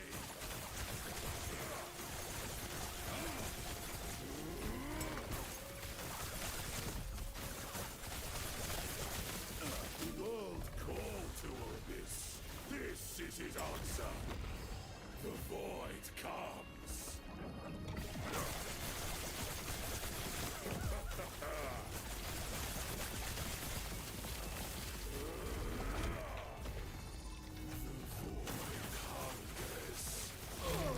Okay, there we go. Hey, what's up, Syrian? I don't like these builds with the high mana cost. Managing mana is annoying. So I was playing it differently.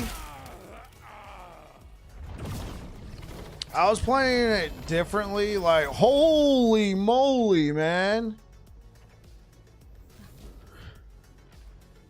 Double T7, cast speed, and lightning damage. Let's go.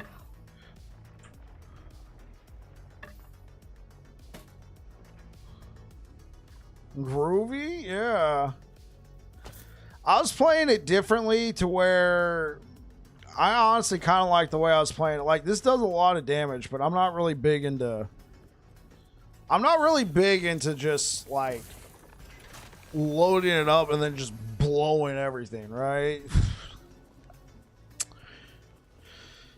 So like I recognize that this is very strong. And honestly, if I'm going to push corruption even further, probably required. But right now, this farm's just fine. Thank you so much for the likes over on YouTube, guys. Let's go ahead and give a shout out to Mr. Syrian X.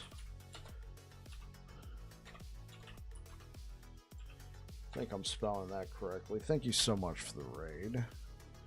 Appreciate it. Thank you, thank you, thank you. All right.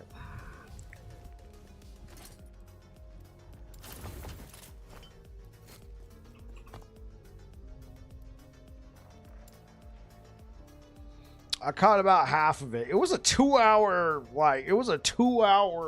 interview, man. Holy moly.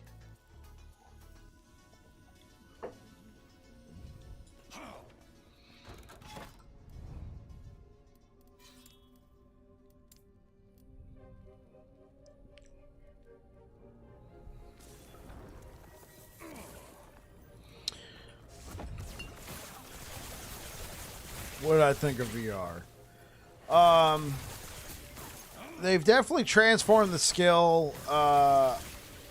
It doesn't look very interesting to me. But if you think about it in the context of they wanted it to be something to where you teleport in real quick, do a bunch of hits and teleport out, especially if you're a melee build, then it's perfect for that. It just looked like, I'm so used to it being an instant cast, right? Obviously that one, you know, it had like a little whoop, you know, go.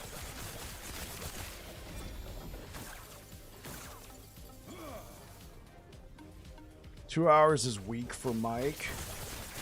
He does like a 3-hour weekly Q&A.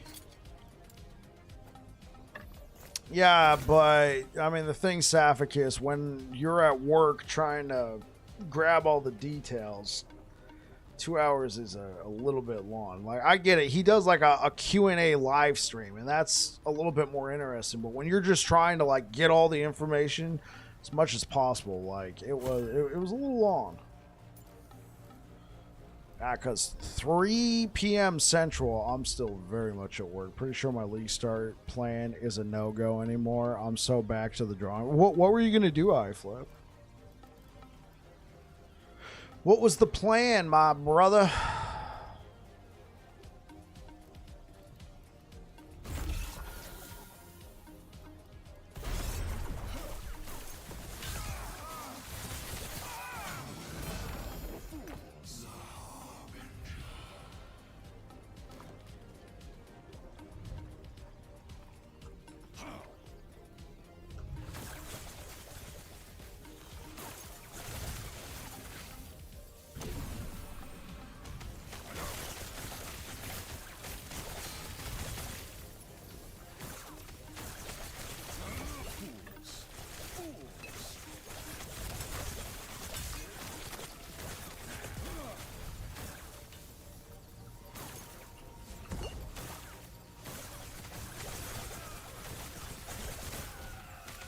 Dude, did somebody confirm that they're getting rid of this shrine effect? Please, for the love of God. It's just cancer. No, I shouldn't say that. That's... Yeah, it's gone in a few weeks. Okay. Yeah, I shouldn't say it's cancer. Since VR will be changed, I think my usual LS is RIP 2. LS? Oh, League Start? Brow made it sound like Invoker static rings are going to be changed. Need a VR for the mana. I think this live was longer than the last is because all this PoE2 dilemma. I think they wanted to show us more to get people more excited.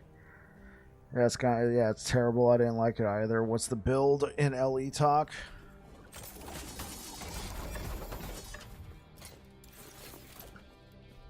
I'm pretty sure my starter build for any Sentinel is probably going to be just fine. It's going to depend on the trees, though.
Doing pretty well, Jolteon. How about you?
Playing Pokemon and watching some expose videos about in-game on people in games I've never heard of. Good times.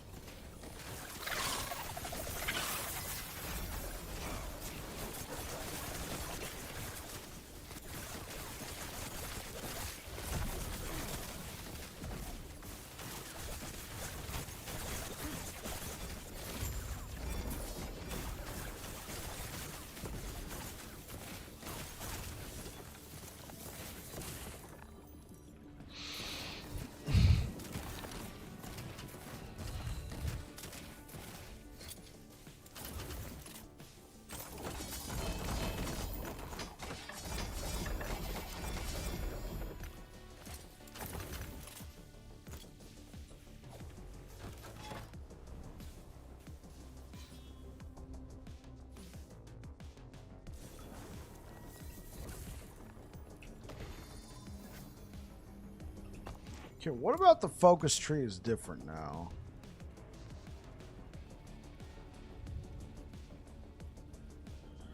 Right, we weren't doing mana overcharge. What were we taking? Oh, we were doing the ward mana burst. That's what was going on. We're grabbing more of that.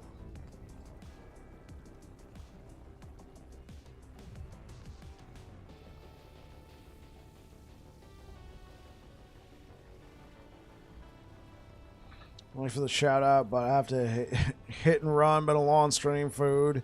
And so many loots to be with. Yeah. It's all good, Siri. You take care.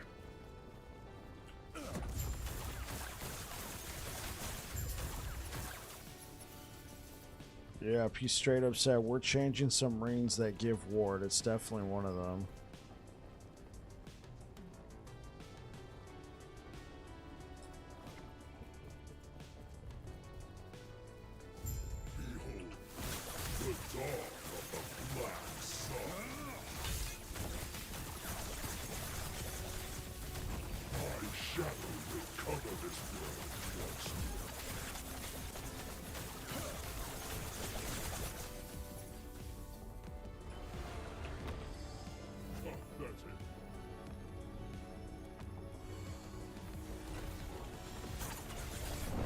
Oh, wow. That's right, because I don't have Flame Ward anymore.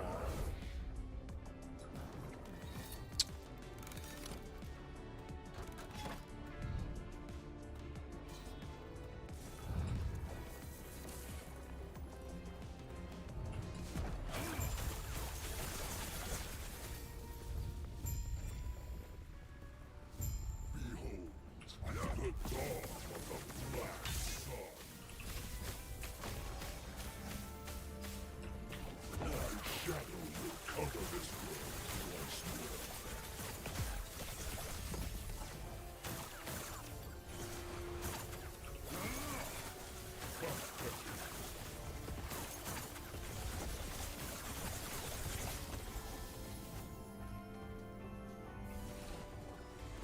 Vengeance will be paid in ash.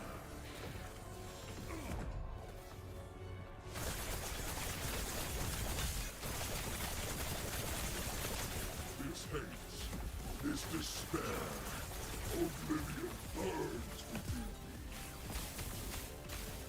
This world earned its will. Do you deny it?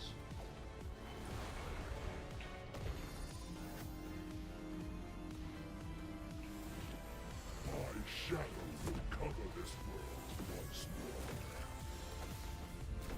more. Oh, of course. Because I had to go dip my toe into that.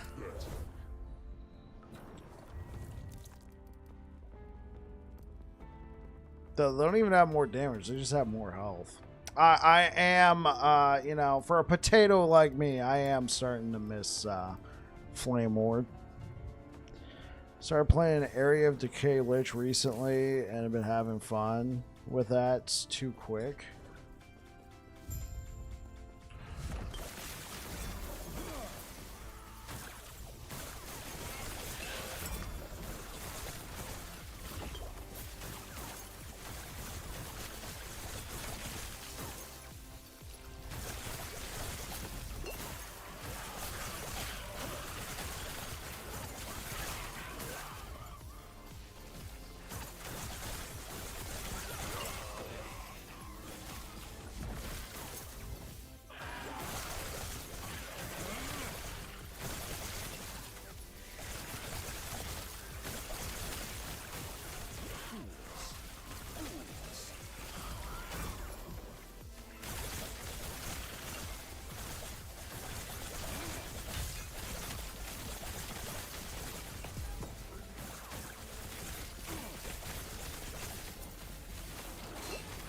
Move!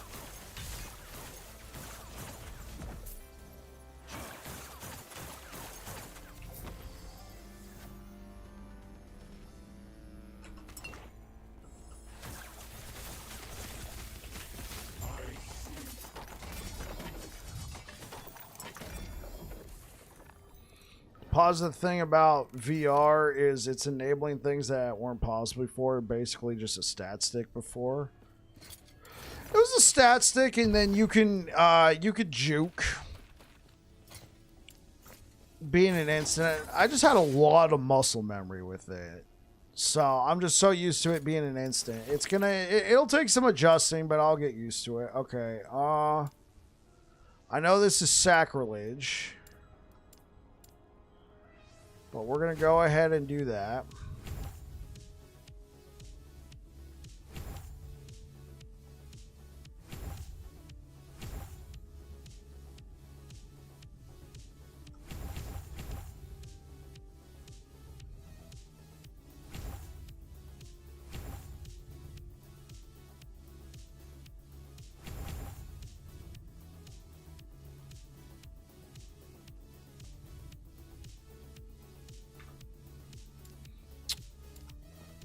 Absolute sacrilege.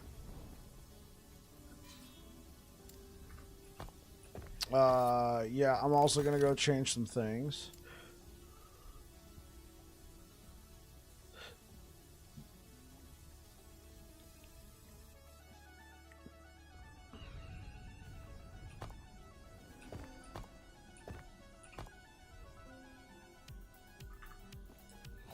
Never really like VR, and I don't use it in a majority of the builds I play. Hello, traveler. That you play? Yeah.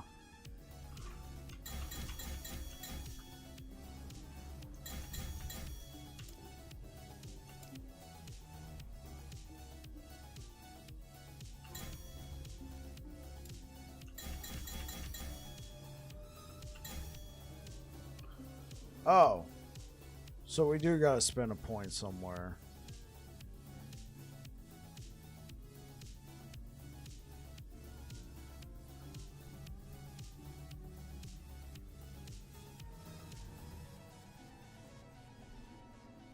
Okay.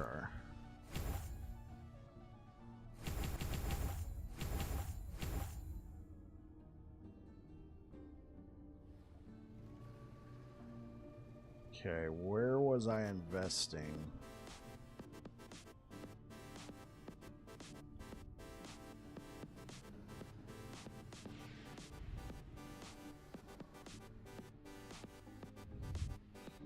I used it and liked it, okay, but most of the time I was spamming it while hitting a boss. I also had to use it. Yeah, that's true. Oh, there we go. Yeah, that's exactly what I needed. Alright, cool. Not well on regret. So then we're going to use that, and we'll use Arcane Ascendance for a little extra, you know, burn.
Okay, yeah.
What the...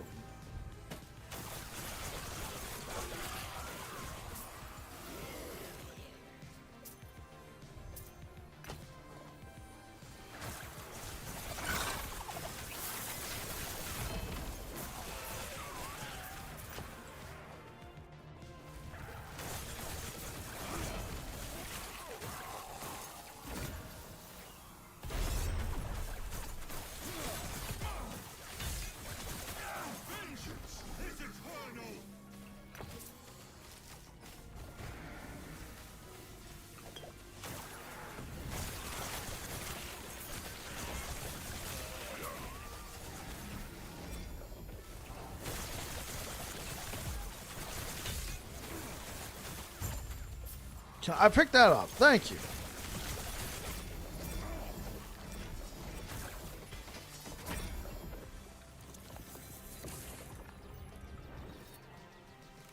Hey, what's good, Afia?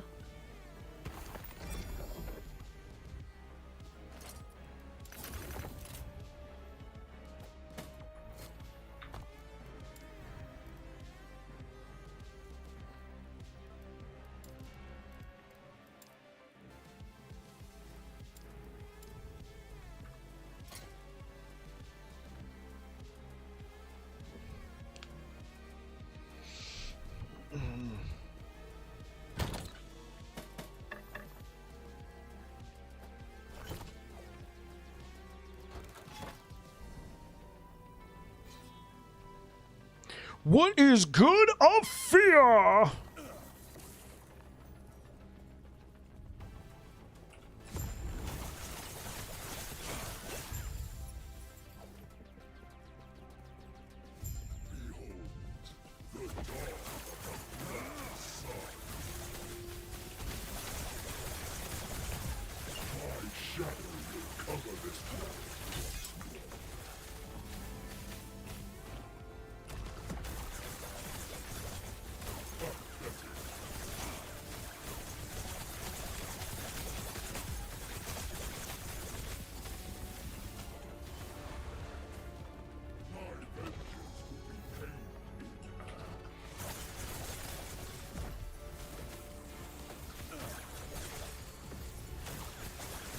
This haze, this despair, oblivion burns within you.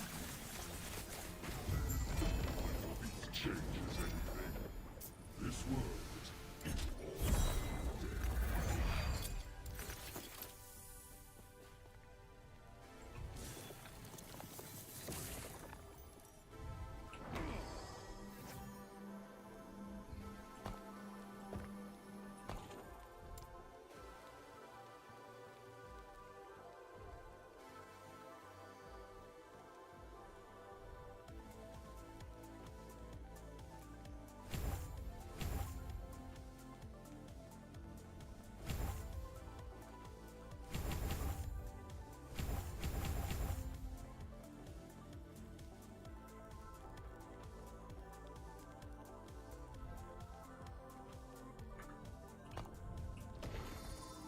Ooh. Ooh, okay. Now that is what I'm talking about. That'll do, pig. I don't really know if I care too much about mana efficiency. Ward per second?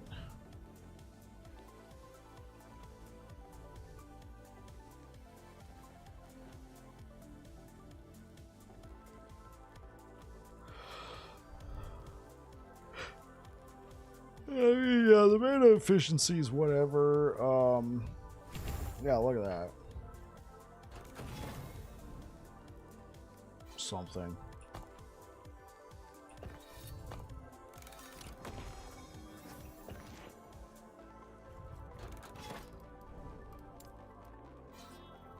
I'm going for bleed though, so we'll sort itself out later. I'll have to see the passive trees and the skill trees. Yeah, there was a lot.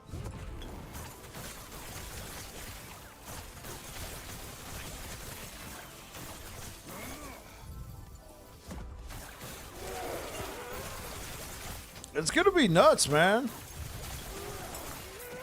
That javelin build I did, man, is looking better and better as the days go by. They buffed the snot out of Electrify.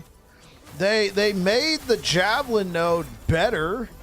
Bro, that build's gonna be top notch.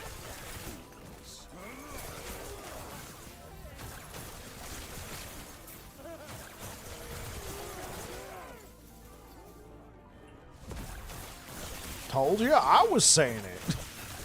We were both saying it.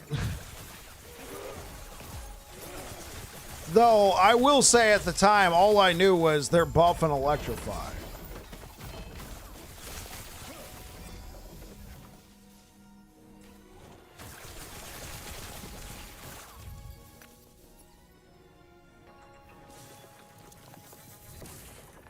I was looking forward to my Sentinel builds getting buffed, so good to hear. Yeah, man.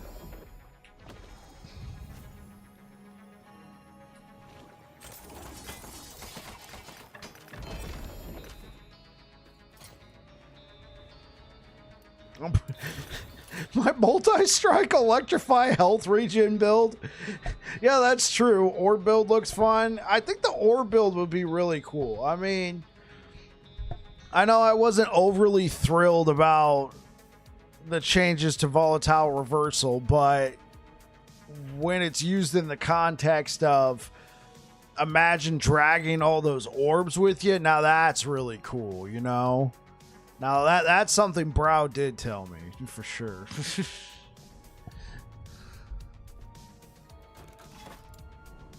Everything I used in that character got buffed.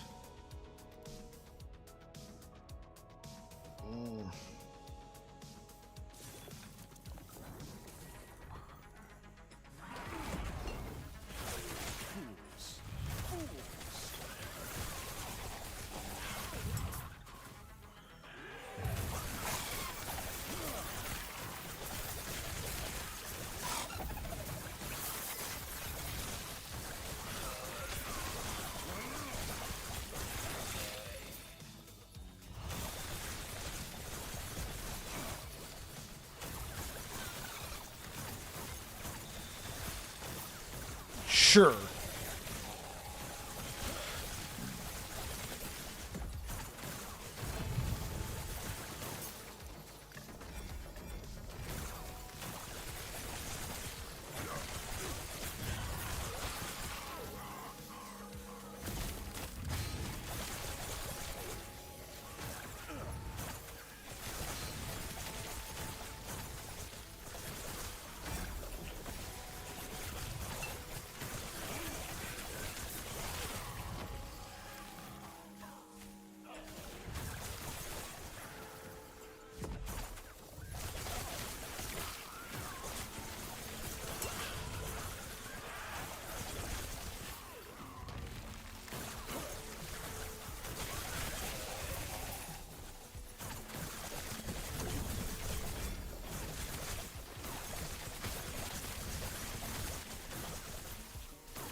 Got to 500 corruption. I could feel I could do more.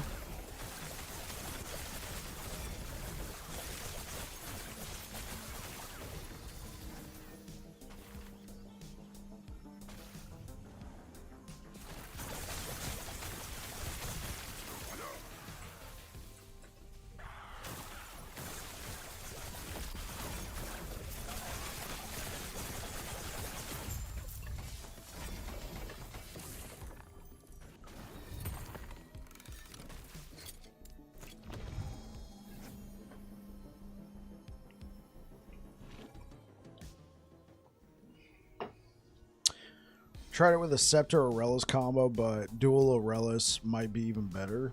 Oh, with all that extra pen, yeah. All that extra pen. Thank you for all the likes over on YouTube, guys. Thank you, thank you, thank you. You guys showing out in force. Twitch as well. Appreciate you guys being here. Take a look. Okay, that's what I'm talking about. That is what I am talking about. All right, let's keep it rolling. Extra pen, yeah. I think. What do you guys think? You think I've been farming this web long enough? We started here, so let's 25% health. 25%, 15% damage. Okay, let's give it a shot.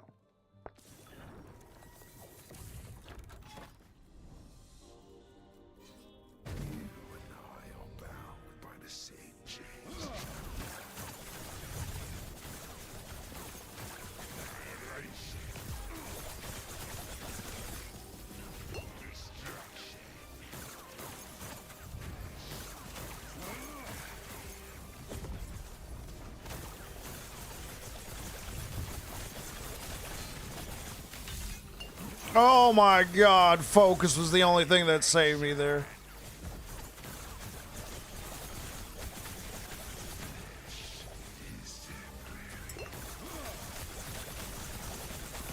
Die, you mofo!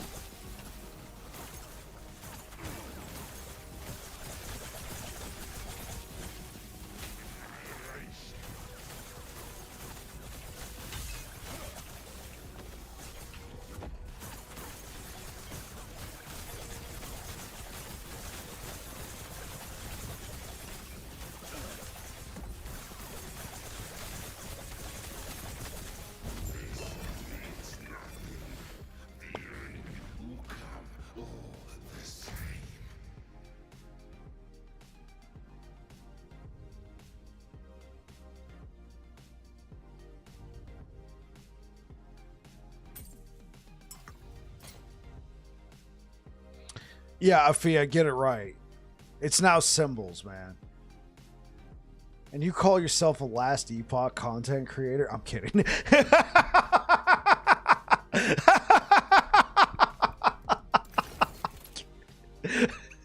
Don't leave. Don't leave, Afia. I'm sorry. Brown put me up to...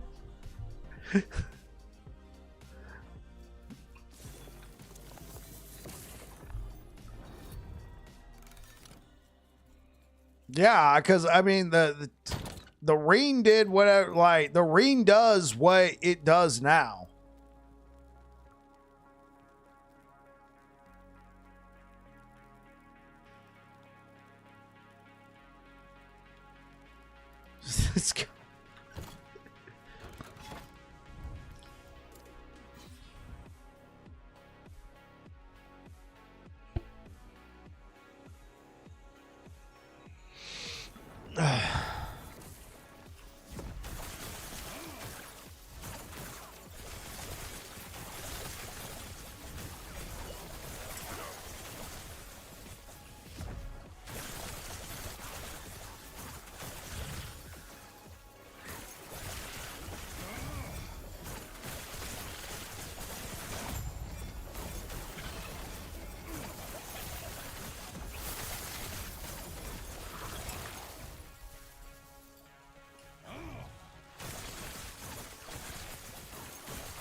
There's so much context missing.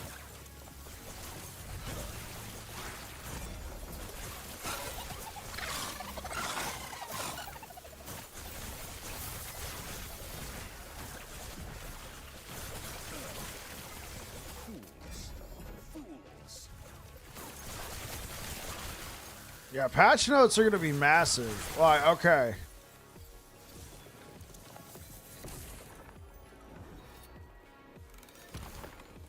Patch notes. Will they be bigger than the patch notes we got for launch? Remember the 1.0 patch notes? Like, obviously, we read them as, well, at least I did, read them as a PDF, but if you'd printed them out, that thing was like a literal book, it felt like. Okay, Brow, now are you saying that as a, that's your guess, or is that like an educated opinion? Never mind. Brow would never mind. Brow, forget it. Xavier just confirmed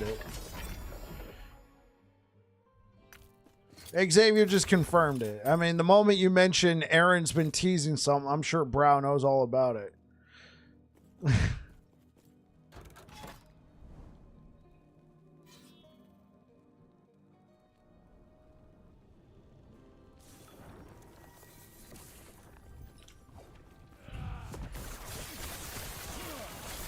So it will be bigger than the patch notes we got on release. You probably, yeah, that's what I was, that's what, the moment he said Aaron, I'm like, wait, yeah, no, Brow knows about it. He probably knows more about it than Aaron.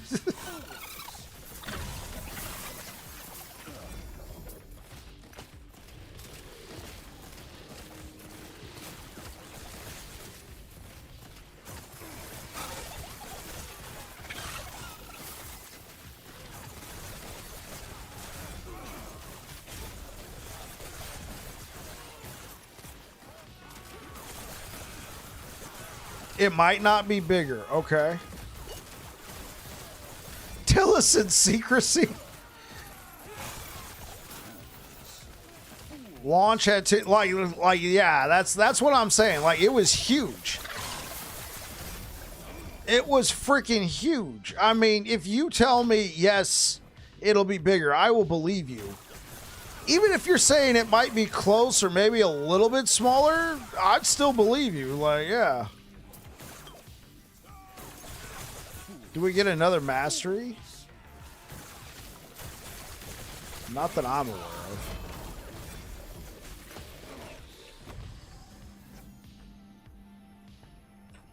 Yeah, I mean, that was another reason why those patch notes were massive. Like, absolutely massive.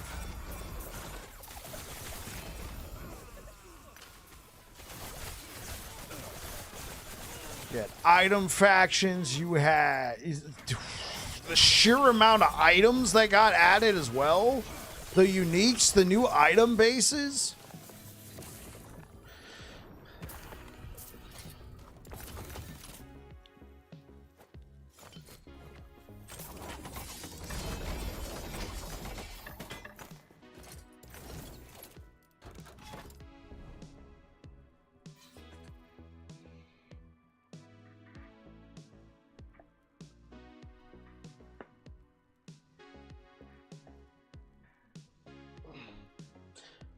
Okay, that's very fair, bro. That is very fair.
Oh, I thought I could survive.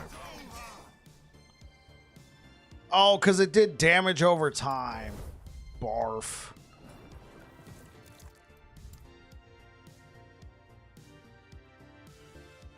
Also, you can hump your corruption. I know you meant jump, but... Okay. You can hump your corruption.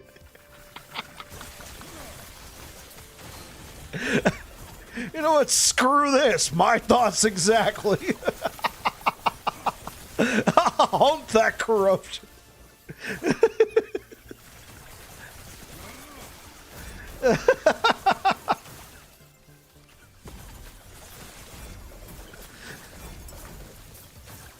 Oh man, that's going on to a t-shirt someday. Hump that corruption.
That's one thing I noticed. Like the first time I played the game with the new ward mechanics, I was like, dude, I feel like anything that has a sniff of being a powerful enemy had the ward mechanic, and I was still like trying to get through the campaign, and like I didn't have enough DPS. I was also trying to play a warpath build while leveling instead of doing one of my normal builds I should have been doing, and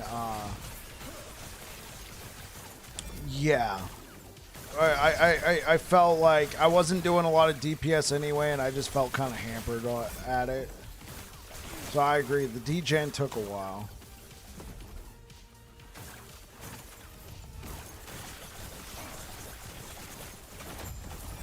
I mean, I wonder if there's a way they can make the degen more dynamic. Does that make... Oh my god, don't die. I got melted.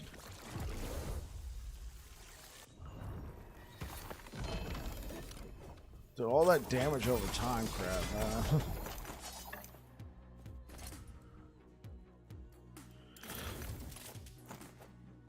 How are spires changing?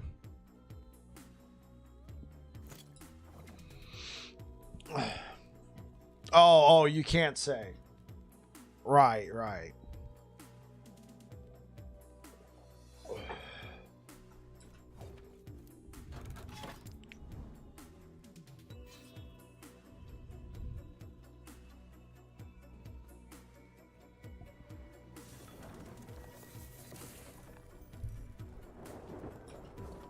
Arenas are better.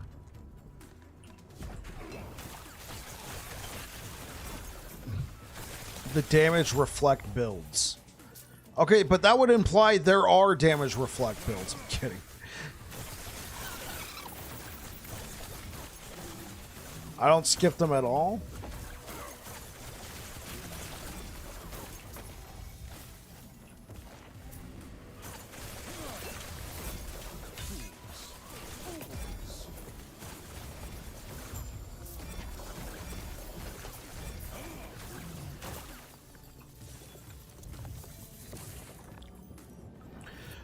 I wonder if they could have like a more dynamic ward situation. Like for the bosses.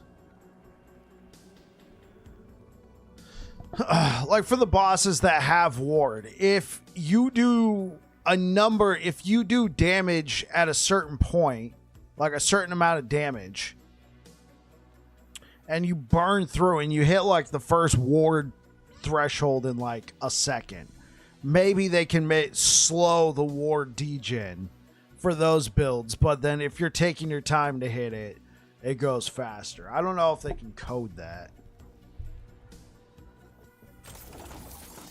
because it's just everybody had the same universal ward degen, so that's why it was just a feels bad all around. If you were already doing enough DPS, it was a fart in the wind, right? It was like, we hit it and it's gone.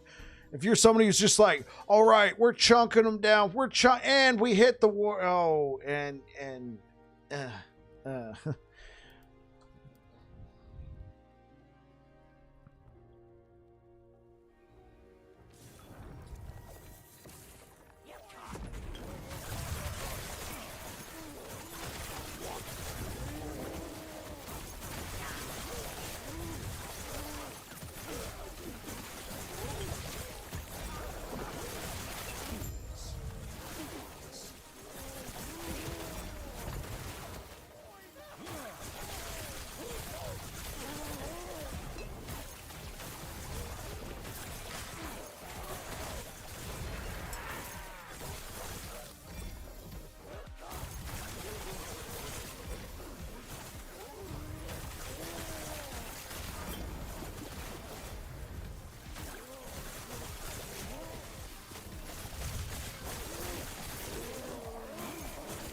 I'm considering keeping puncture with SD for single target damage.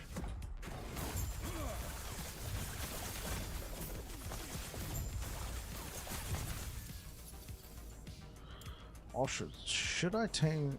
Okay, so we got that.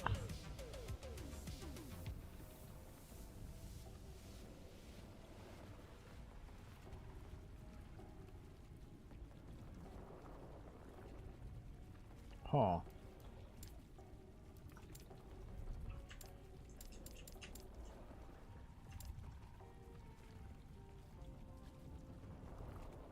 Yeah, dude, we should take Crystalline Passage. Elemental damage is fine. Costs less mana.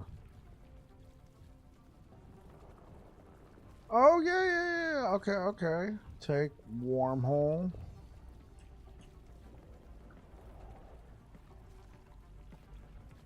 I take it. Oh, that's the only way we're getting that.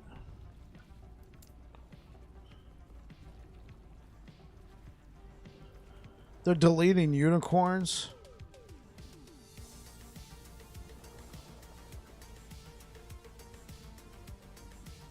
Oh, we were talking about the double health idols, the unicorns. Right.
One point here and then put the rest into Crystalline.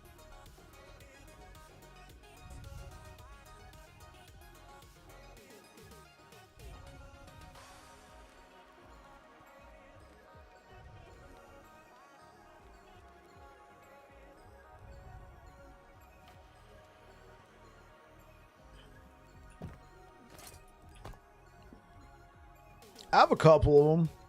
I think I have one max. I have a couple like 529s. A couple 523s. What will happen to those? Well, you see, they're going to get the legacy tag. No, I'm kidding. I have no idea.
Thank you for the likes over on YouTube, guys. Let's go ahead and check something real quick.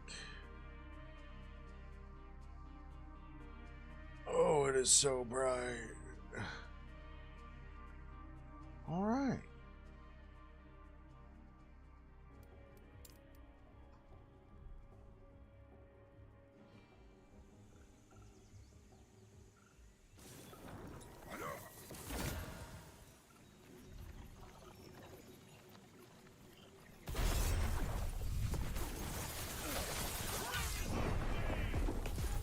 Dude, I keep doing that to this guy. I keep letting him just kill me like that.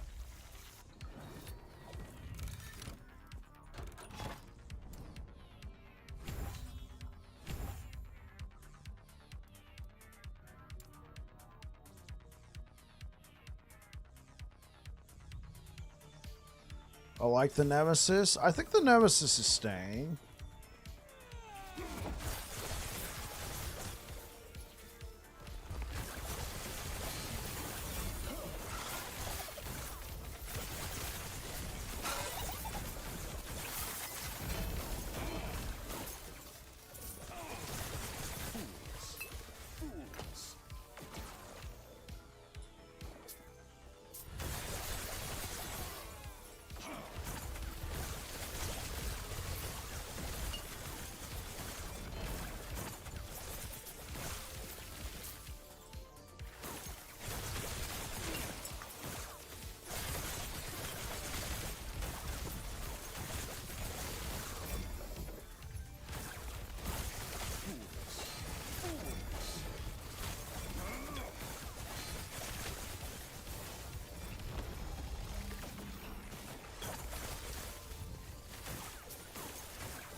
There we go. I finally allowed myself not to get killed by that guy.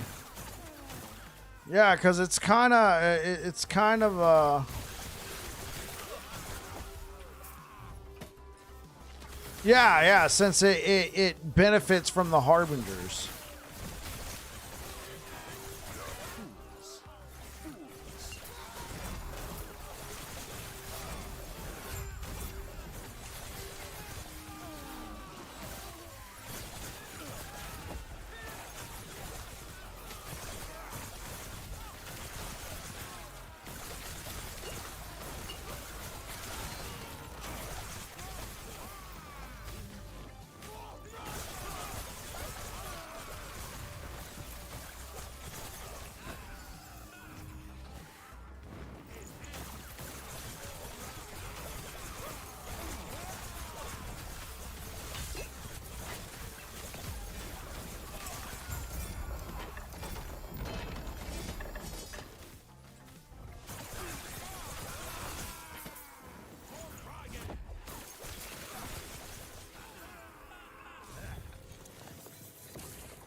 All right.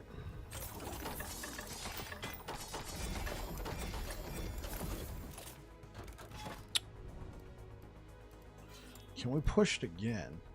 Can we get this into 800 corruption?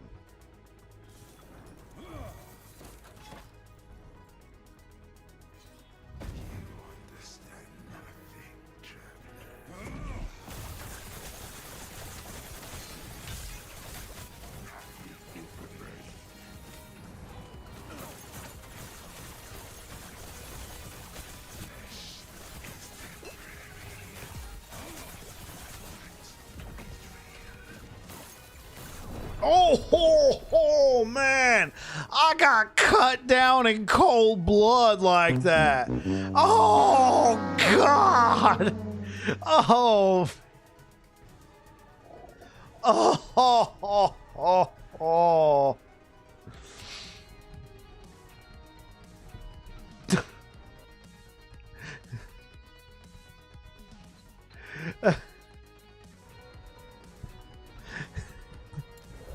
I mean, perfect timing, Mauer.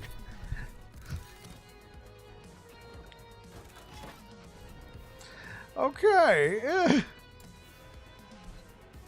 You got pierced at that one? You already knew, huh? You were like, yeah, he's going to get squashed like a bug.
Okay, thank you for the likes over on YouTube. What's good, everybody?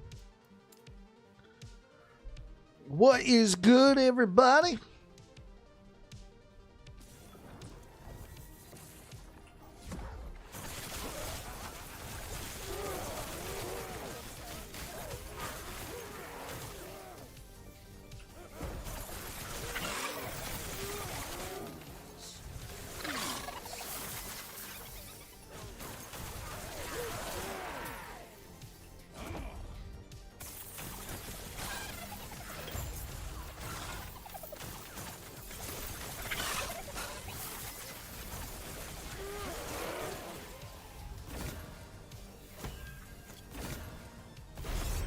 Oh, oops.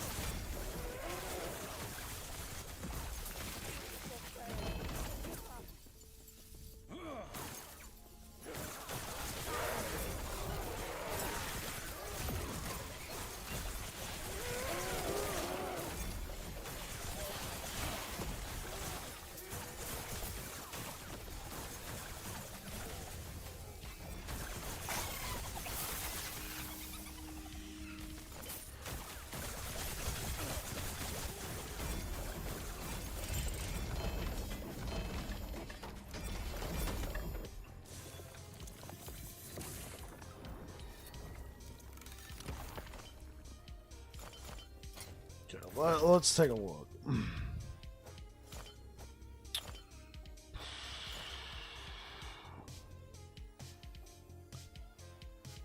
Oh, there we go. This is like one of the big ones too, right?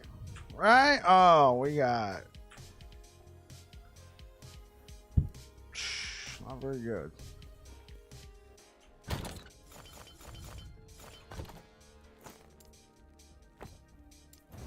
Give me that hybrid health.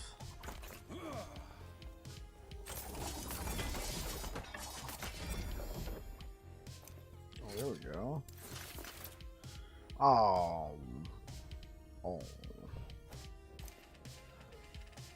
So close.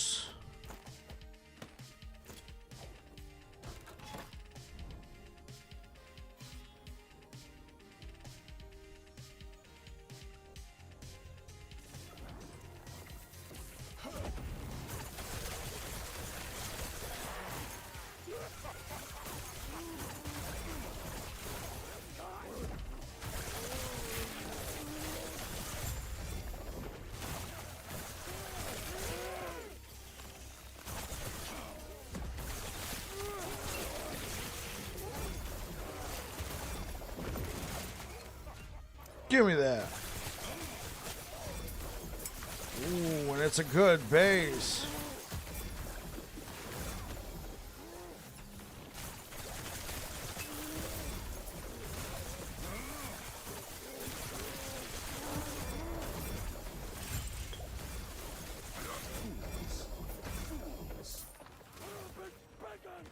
Oh, hi. How's it going? Later. Bye. Oh, it is a T7. Nice. And it's a low roll. Okay. What do we need? We need mana regen. Cold damage is whatever. So let's put mana regen. Oh, hi, build, please. Hey, what's good, Uger? This isn't my build. This is Frozen Sentinel's build. So, hey, what's good, YouTube? Hey, good turnout over on YouTube. What's good, everybody? Yeah, so if you guys are interested in the build, this comes from Frozen Sentinel, friend of the channel. He is another Last Epoch content creator. That is a link to his build. There's a planner in there as well. I am not sure how well it will survive into next patch, but you know what? There it is. It's for YouTube and for Twitch. Okay.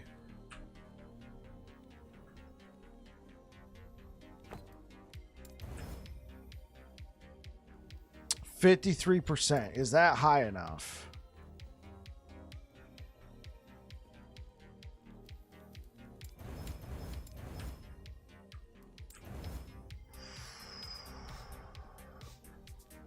I feel like it's gonna have to be high enough. I mean, it's gonna have to do. Yeah. Okay, so let's see. What's my armor right now? It's literally not that much. And there we go. So what's my defense is an 89. We could have squeaked that a little bit higher. Could have added 7% more, but what was it before? It was a 79. Okay.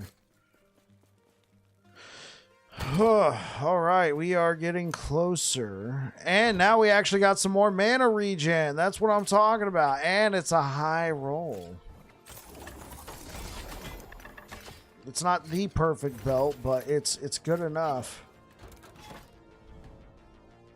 Mana regen will certainly go a long way.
I am.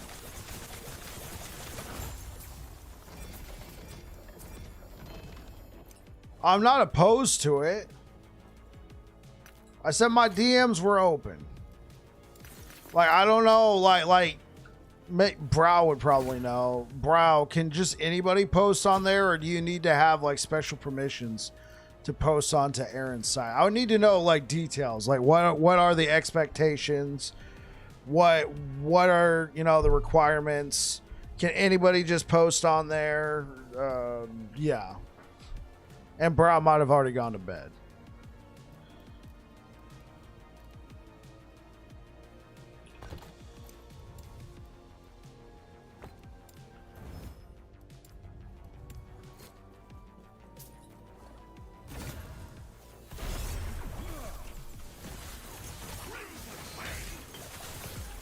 Oh, no, you're good, you're good. So what happened the other day is Aaron raided the channel over here on Twitch, right? And he mentioned, hey, we should get you on the site. And I said, hey, my DMs are open. And that's the last I heard of it. So we haven't talked about anything yet.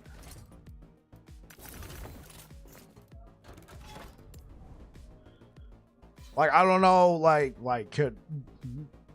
do all I have to do is make an account and then I can post, or is it going to be something like Maxwell allows for user generated builds that they can upload, but you know, like the mainline guides are their specific authors.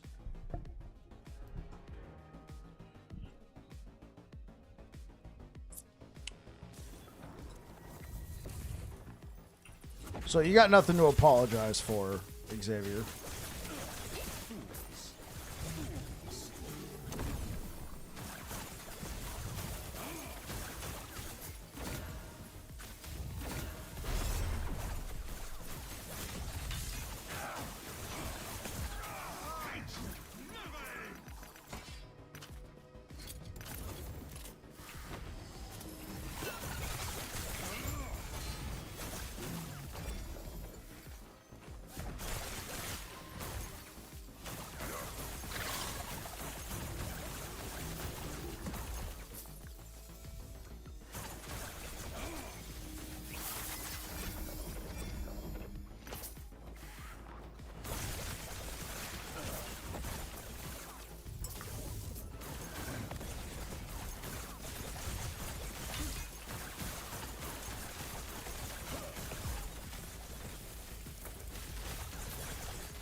Oh, oops.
Ah, I messed up.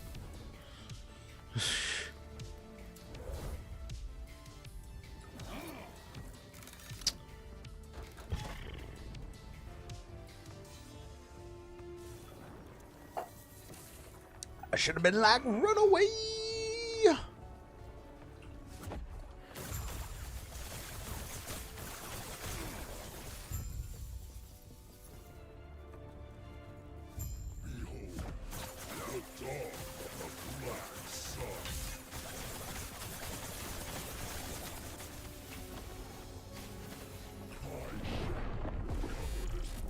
Even that, Nisef, thank you for, or Insef, thank you for the follow on Twitch.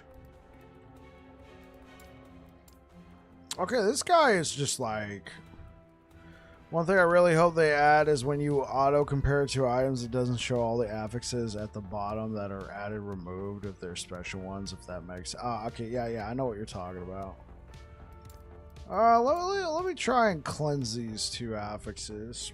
I'm also not playing the best bossing build. This the way I got it set up right now is it's really good for just clearing, you know, 700-800 corruption pretty quick, like the monos, but the bosses themselves is probably not the best setup for that.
Sure, I'll do an arena. Okay, yeah, I know, I'm spoiled.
Another arena? No, I'm not doing that again.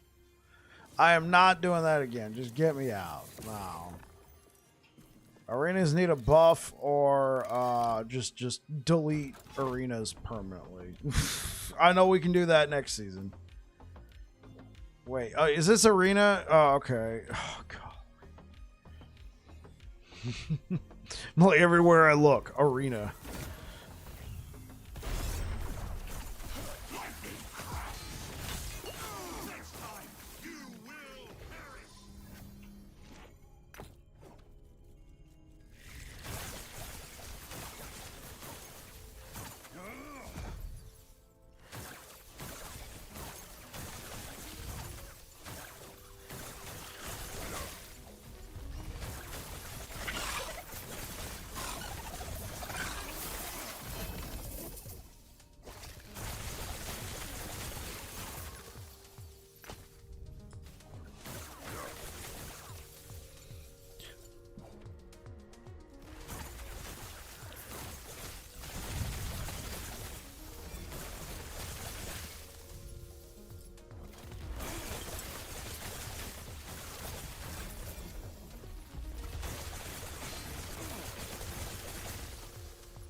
Okay, let's try this now. And okay, they take less damage. That's fine.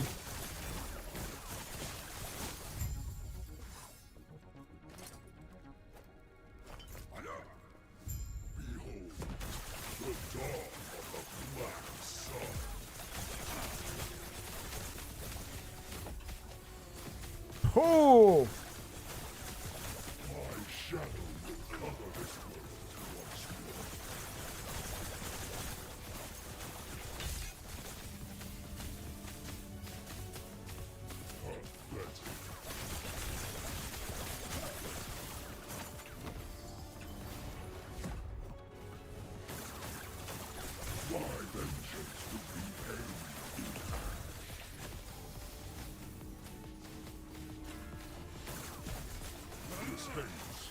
This despair, oblivion burns within you.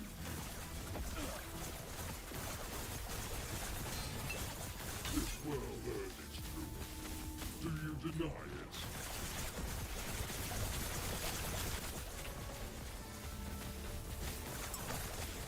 My shadow will cover this world once more.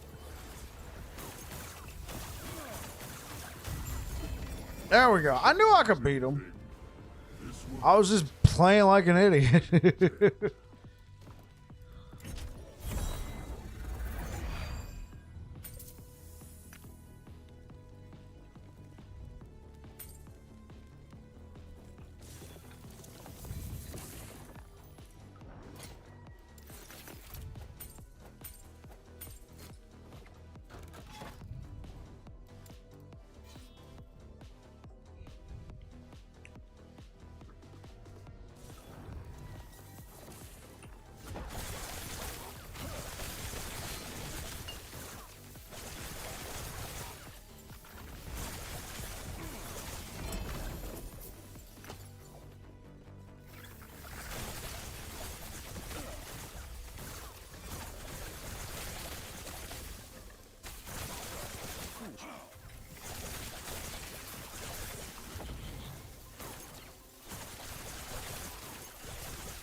Dude, Arcane Ascendant sometimes, man.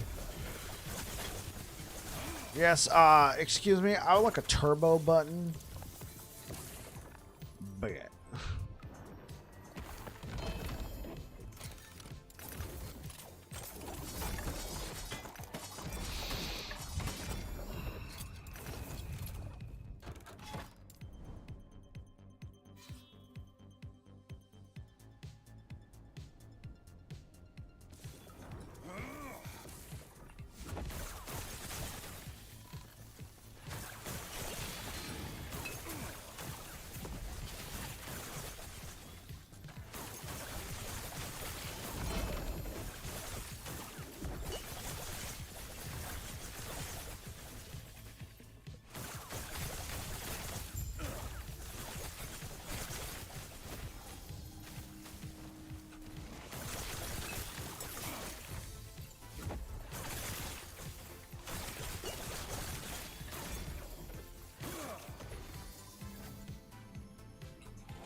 Thank you so much for the likes over on YouTube, guys. All right, guys. I think I'm going to call it there. Thank